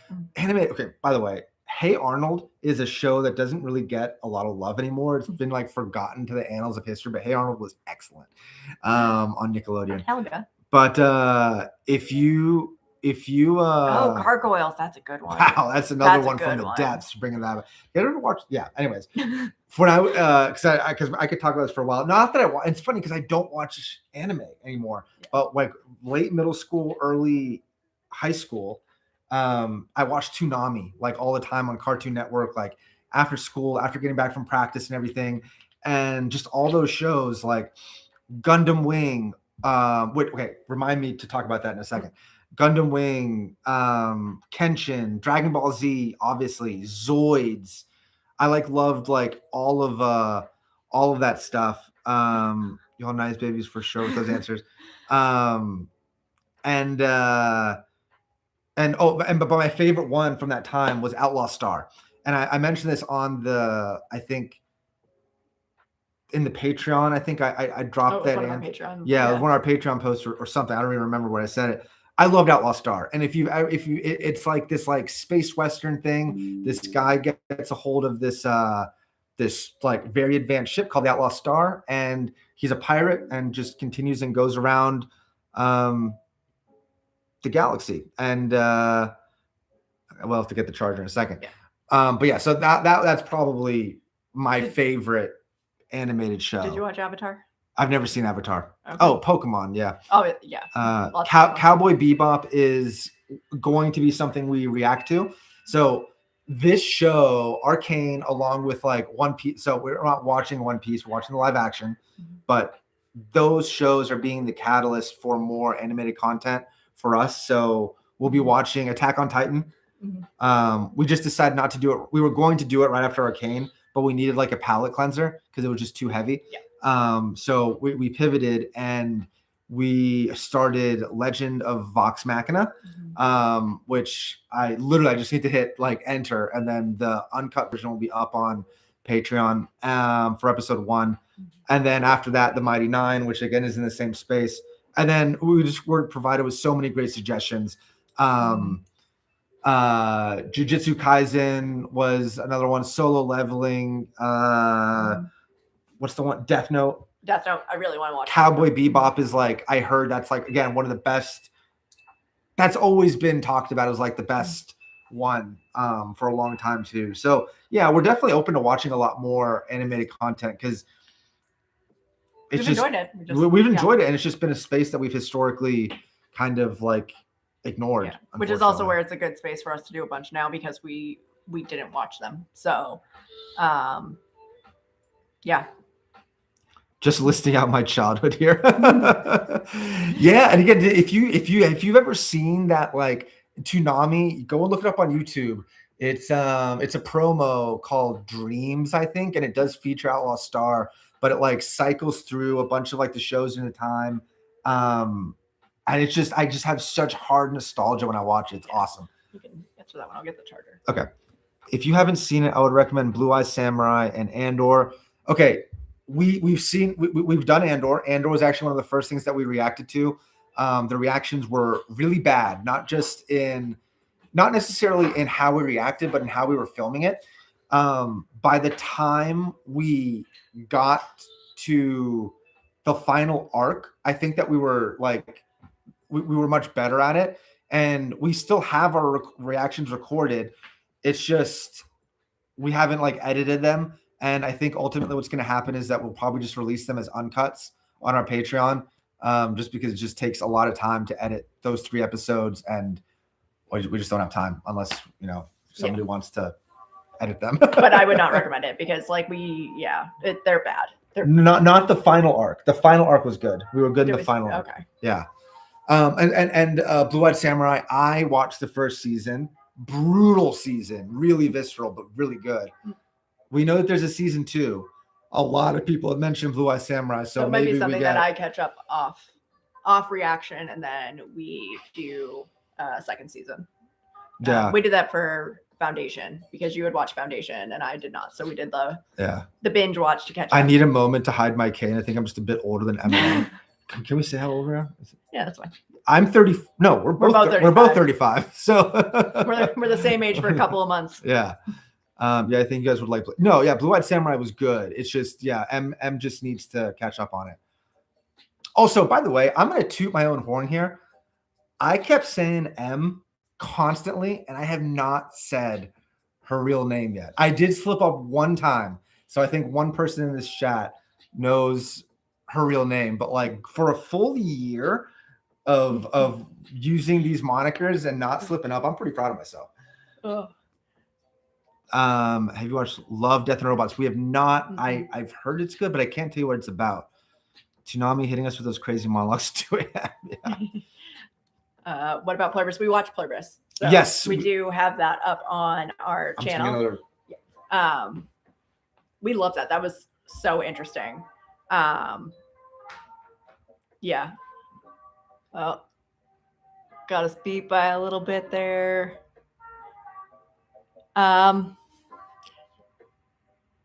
Yeah, I mean, yeah, M and N is the first letters of our names. So that's all we'll give you for now.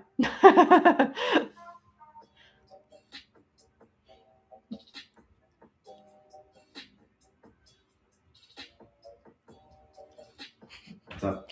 No, it was I was wondering if you guys were using the first letters of your names. I was like, yes, M and N are, and that's all you're getting for now. Wait, oh yeah. We need an in-person Isha funeral. Yeah. 40, how much? Yep, I am much older. I heard you slip up. We're using the first letter of your names. Yep. Mm-hmm. will be funny when you watch Death Note. MNLN. I don't know what that means. Are y'all gonna react to Lila Arcane music vids? Yep. Yep. Dark is on our list. Dark is definitely on our list. We just keep going back to figure out exactly how we're gonna do that with the subtitles, just because of the way that we have things set up, it kind of interferes with a subtitle situation. But we are planning on doing Dark at some point. No, 100%. Are y'all interested in doing movies at some point? Yeah, no, I'm guessing Antonio Banderas. No. Although it is funny, there's a guy in every single one of our One Piece reactions, every single one. He always guesses our names. He's never been right, but it's actually hilarious. Like, it's my favorite comment on them. I wait for that one to come in. After like 15, 16 episodes, he's finally discerned that our names don't both start with E. Let's guess their names. Don't even. M is Matt and is Nathaniel. No. I've seen series on y'all's channel. Are you interested in doing movies at some point? So yes, but the process of filming and editing a movie is a lot of undertaking right now. So yeah, Rabbit, it would have been nice if we got if we had an editor to help us out with that. Do you know of anybody that could help? It's weird. We would definitely be able to do those if we had one. Mbessa. Start calling you that. I like the wrong answers only. I really appreciate that. That's funny. I don't want to butcher it, but I saw somebody that's like, describe Arcane wrong answers only, and it's something that's like such bullshit. Like, it's a wonderful story between sisters. Kind of, or it's like family feud leads to destruction of city or something like that. I wish I had time putting me on the spot.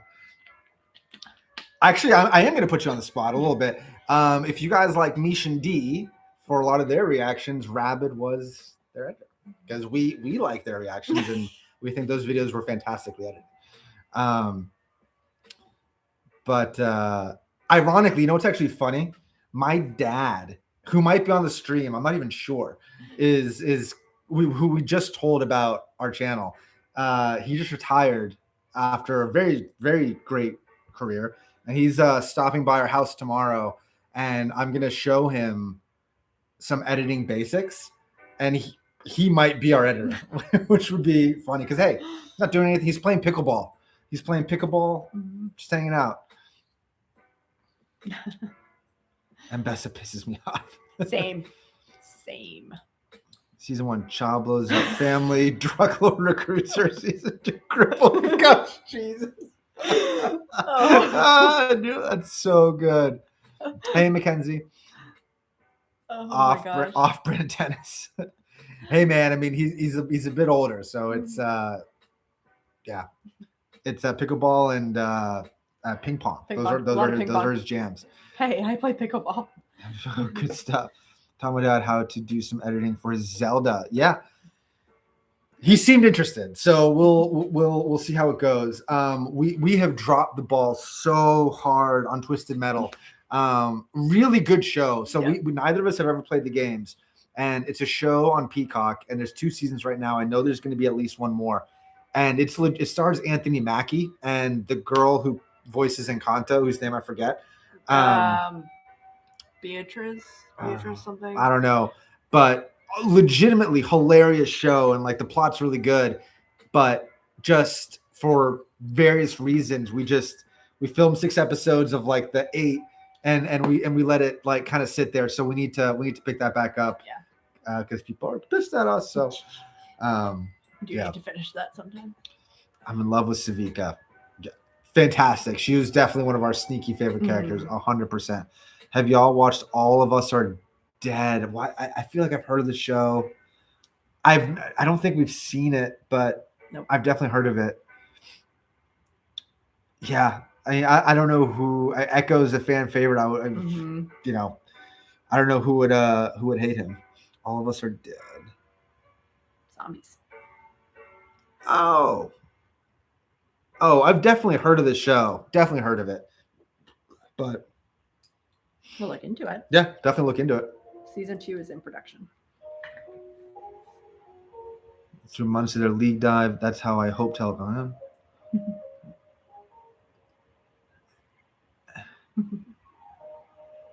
Seen Ted Lasso? Oh, love Ted Lasso. Severance. Oh my gosh. Okay, so that is every time we post a video, not every time we post, a lot of times, people are recommending Severance.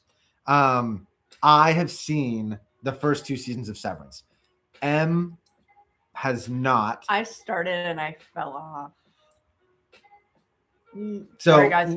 Maybe we'll pick it up, but it's gonna be based on her. So we'll see. My birthday's gonna be Arcane themed.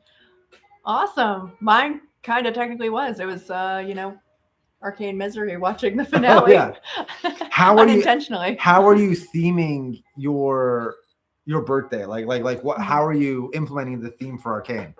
Like the same color scheme, or are you doing Jinx cosplay? Oh my gosh, we saw. I guess it was a short because the YouTube knows. 1 second. Just like the top 5 Jinx cosplays or something or whatever, They're and like insane. people are nuts. It's wild how good they are. Yeah. Love to see Ella Parental actually like try to do that. Echo is the real villain. He told him about Jace's place. It's a hot take. Echo knew what he was doing. He acted with intention. Lil Man. He wasn't even Echo yet. He was Lil Man. Savage. My brother, Niche and D are lovely. Cupcakes instead of cake. Yep. That's hot take. By the way, not really hot take. I think that a lot of birthdays, they should just default to cupcakes. Yes. Like legitimately, it's so much better than like struggling through cutting a cake. Cupcakes they're elite. They are elite for sure. Chernobyl, fantastic. You're getting all of our like. Yeah. Yeah. And again, if it's like a major series, there's like a decent shot that we've probably seen it. Although again, there are still a lot of shows that we haven't seen. Peaky Blinders is up there. We watched Peaky Blinders. I watched part of season 1, but like that was 7 years ago, 8 years ago. Like I don't even remember. Do we collectively have a favorite show? So True Detective season 1 has been seen. Yep. Oh my gosh, yeah. True Detective season 1 is one of the best seasons of any show I've ever seen ever. Yep. That was incredible. The new one, North Country, was pretty good too, actually. Because I know it kind of got a little. It wasn't so good. Jodie they got Foster? Too many. Yeah. That was fine. Yeah. They got too many big names, and then it kind of got weird, and then Queen's Gambit was good. Yep. Seen it. Yep. Breaking Bad. Yep. Everything I'm writing, I'm translating into. Well, that English translator is working great. You're doing great. Yeah. Lost is pretty good, but it's okay. Black Shard. Stop drilling.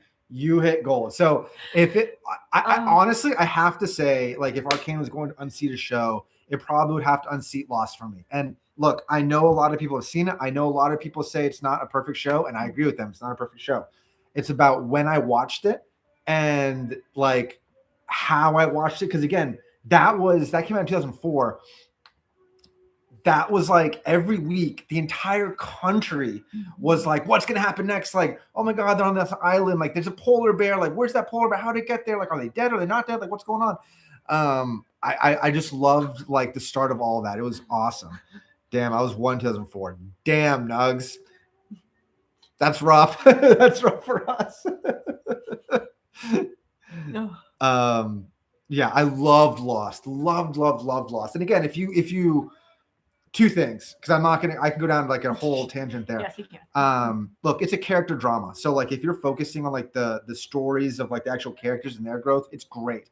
If you want the every question and every mystery answered, it's not great, because there's great documentaries on how they were making Lost, and the showrunners desperately wanted to end the show early, but the studio was like, nope. They literally were like, we want to keep this going for 10, 12 seasons. And they're like, I don't We know don't how have we that don't know, we content, can't yeah. do that. We don't know how to do that. So I felt the same way about Lost. I loved it until I didn't. I did not finish it, much to his chagrin. He hates it. Survivor fans, I watched the OG Survivor when it first came on. So for a couple seasons, I was in, the Boston Rob the first time around. I remember watching that first season. Yeah. What's the guy's name? It's not Christian, where he like Jeff Probst is the host. Jeff Probst is the host. No, but the first winner, and just pulls this like savage move at the last tribal council. Is awesome. Richard, I think. I don't know. Poverty. Pavardi. Yeah. So I don't know if I watched her season of Survivor, but I know her from The Traitors. If you guys haven't seen The Traitors, great show. We actually haven't seen the most recent season, but like, it's a fun show to get into.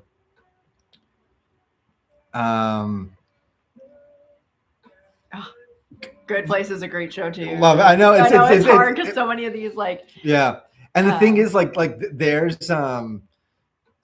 Sparkling Ice Drinkers Unite. Oh my god, they're like crap. If you come to our home, they're everywhere. I mean, like I'm shortening my lifespan by drinking so many of these for sure. You published drawings of Arcane, Mackenzie. That's amazing. That's so cool. Calling her poverty is funny.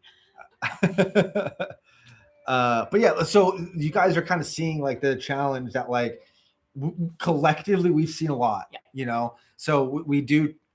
If there's a new series and stuff coming out, it's ideal because then neither of us have seen it. Next month, a show called The Burrows comes out. It's made by the Duffer Brothers, so the same people that made Stranger Things, and we're looking forward to that. I think it's taking place in like it's so whereas Stranger Things kind of focused on these young kids. Yeah. The Burrows flips the script and focuses on retirees. Mm-hmm. But still like supernatural stuff is going on. So we're looking forward to seeing how that story plays out. For All Mankind, Stefan. Yes. And actually we are both 3 episodes behind in the recent season. Yeah. So I'm going to catch up. Yeah. I'd like to watch an episode tonight.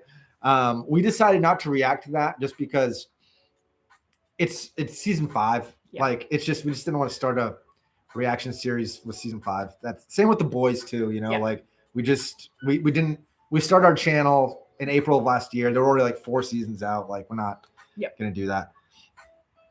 I got to go by my phone. All right. Rabbit, always great talk to you. And bye, Mackenzie. Thanks for stopping in. Playing on the car speakers though. Make sure to holler.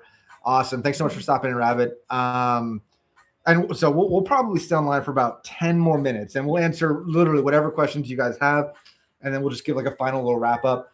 The Expanse, I have seen The Expanse. I've read the first few books of that series. I didn't read all of them yet. I still need to read. I'm still actually holding out hope that another studio will pick it up because Grey's Anatomy. Yep. I mean, I finally broke the spell of Grey's Anatomy when I saw that when Karev left, and that was where I was. That's when I was finally able to be done with it after 18 years of my life.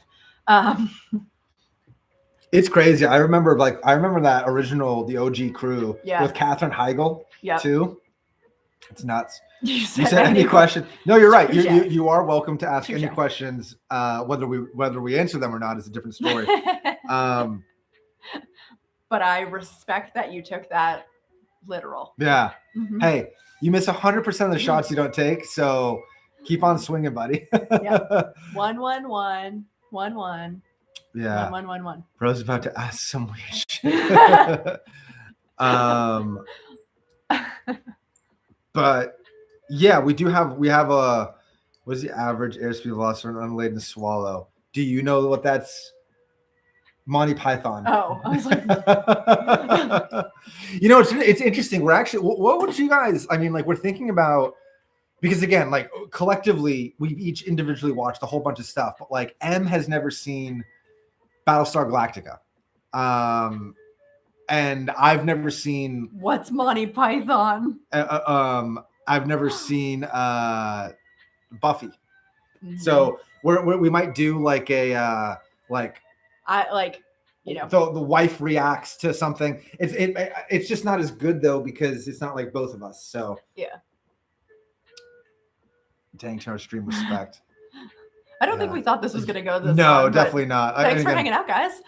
Oh, one last pick. Oh, Slow yes. Horses. Stefan, Love Slow Horses. You should come and move next to us because you have listed all of the shows that we've been watching. Yeah. Gary Oldman in Slow Horses is my spirit animal. I love him. Love him. So good. He's so good. Opinion on horror. I like it. He does not. Yeah, he does not. I can't do as much gore as I used to. I used to do a lot of them, but yeah, he does not do anything scary. So I'm a chicken. So M made me watch Welcome to Derry, which was fantastic. It's related to Stephen King's It. So what we will probably do this year, I have agreed to watch Haunting of Hill House, which we've not seen. M has been wanting to watch that. I am being told, that the people are assuring me it's not so much scary, it's thriller. But like, I'm excited. I don't know. So I'm willing to do it because content, but like it's not my jam, guys. It's not my jam. Have fun getting possessed, by the way. Oh yes, very, very good. Oh, Haunting is so good. Haunting of okay. So are you going to join us in hopping around other Arcane reactors to watch them get wrecked? Oh, it was so actually thanks so much for reminding me. I did have a question. We have not watched. No, okay. So after the jail scene, I did look up a compilation of other reactors reacting to that. And it was fucking hilarious. It was so good. What are some of your favorite reactors to watch react to Arcane? Because that would be we would enjoy like checking out some of like those iconic scenes from their eyes. Yeah, watching them. Which jail scene? Nugs is just a troll.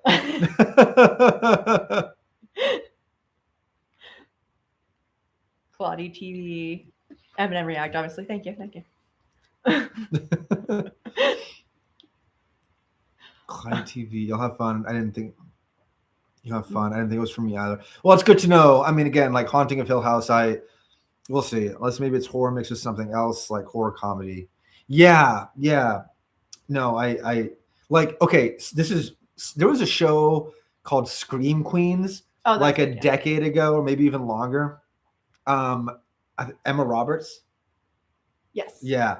It was actually really funny. I mean, it did have a couple like whatever scares, but it was like legitimately like good, Oh, and actually, Kevin, I don't know if Kevin's still in the stream.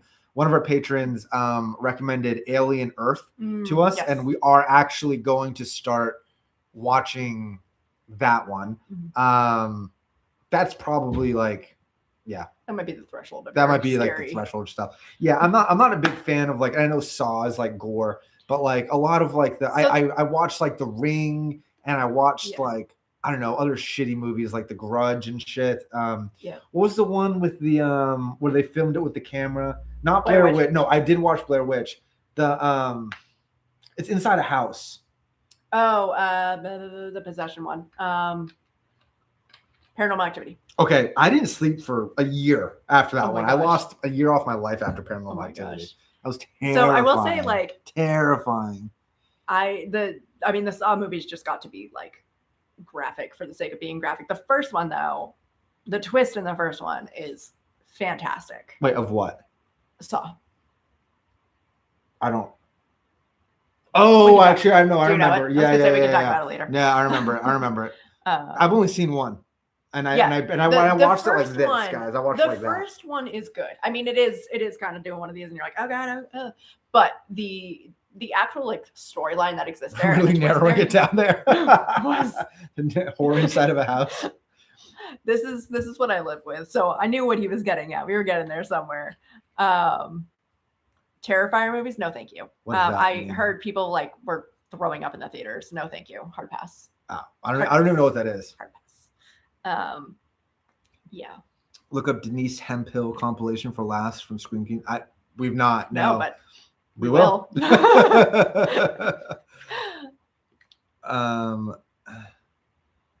Yaboroshi, great React channel. Okay. Yeah, I mean, like, and we're like generally familiar with like the big ones, the normies, Blind Wave, again with Mish and D. But for us, and we said it on our Patreon, like the reaction channel that we most look at is Spartan and Pudgy. Mm-hmm. They were the inspiration for our channel, and like I like rewatched Game of Thrones. I got caught up on Stranger Things by using their reactions. I'm laughing at the Sawblade DVD because I like vividly remember that DVD because same thing. I think I actually got it from Blockbuster at the time because I used to just go rent all the horror movies. What's Blockbuster to our younger? So back in the olden days, you used to have to rent, physical VHS really back in the days. And then DVDs once DVDs came out. And so the big thing would be Friday nights, you would go to Blockbuster and pick your movie for the horse and buggy days. And so I used to rent a whole bunch of like the classic horror movies and then and I vividly remember that. Did you watch Wednesday? Yes. Mm-hmm. But so actually there was Em and I sounds ancient. I don't know. Thanks, Doug. I was there Gandalf 3,000 years ago. I missed the 1900s. Mm-hmm. I don't know if you've seen those shirts that are like "Talk slow to me." I was born in the 1900s, but like I really want one. No, for sure. So just Em and I went to Penn State, and every year at Penn State they have this thing called Thon, and it's essentially this massive. It's a 48-hour like dance competition where you literally dance or stand around for. It's a dance marathon that raises money for pediatric cancer. Right, exactly. And there's so many groups at Penn State, from like the athletics to just all these clubs to the frats, sororities, whatever. And all year that they raise money. And one of the big things that you do is called canning. So you'll take these canning trips to different people's houses, like in your organization, and like you'll essentially stand at street corners and stuff, and like essentially ask for money to help raise money for pediatric cancer. And these canning trips are awesome. And on one of these canning trips, I have a point. On one of these canning trips, somebody was like, "Hey, I saw this thing online called the Slender Man series." Oh, yeah. And we watched, it was like 20 of us in this guy's like basement or something. And he put it on TV. And at that point, there was like 100 and something episodes. And we just watched all of them. And we were like scared shitless. Like we were like this, but it was so much fun. So that's like the most fun I've ever had. Like watching a horror thing was that Slender Man series on YouTube. It's fun to get scared. No, it was. This guy's face, and I'm dying. Oh my God. My first TV was black and white. And I remember dial-up, so you might have to explain stuff to me. Yep. I remember dial-up internet. Oh, yeah. I had AOL. I think everybody did. My AOL Kids account. Yep. Mm-hmm. Do you know? Yeah. Juno's good. But so yeah, guys, it was. I mean, look, wow, we've been going for over 2 hours. That's crazy. We thought we'd be on for an hour and there'd be like 2 people in the room, but that's not the case. Final thoughts on Arcane, this series as a whole. Loved it. Like I said earlier in this, again, there might be some recency bias, but I really don't think so, that this is probably my top show. Yep. Give me a couple weeks and I will probably arrive at that same conclusion. The biggest surprise on our reaction channel so far. I will forever, as annoyed as you guys are maybe at keep listening to me mention like Brandon Sanderson and stuff. So are my friends with me trying to mention Arcane, and trying to like drop references to that show. So it has been fantastic. It has just been incredible. And also you guys, from all of your comments and your support, it's just made it like all that much better of an awesome experience. Thanks so much for joining us in this chat. This is our second YouTube live stream. The first one was really just a test. We had a couple people in there. But this was so much fun. It really was so much fun. It was so much fun hanging out with you guys, and we hope that you guys had a really fun time hanging out with us. Yeah. And yeah, we are looking forward to talking with you more in the comments on future things we react to. But have a great night, and we'll see you. Bye.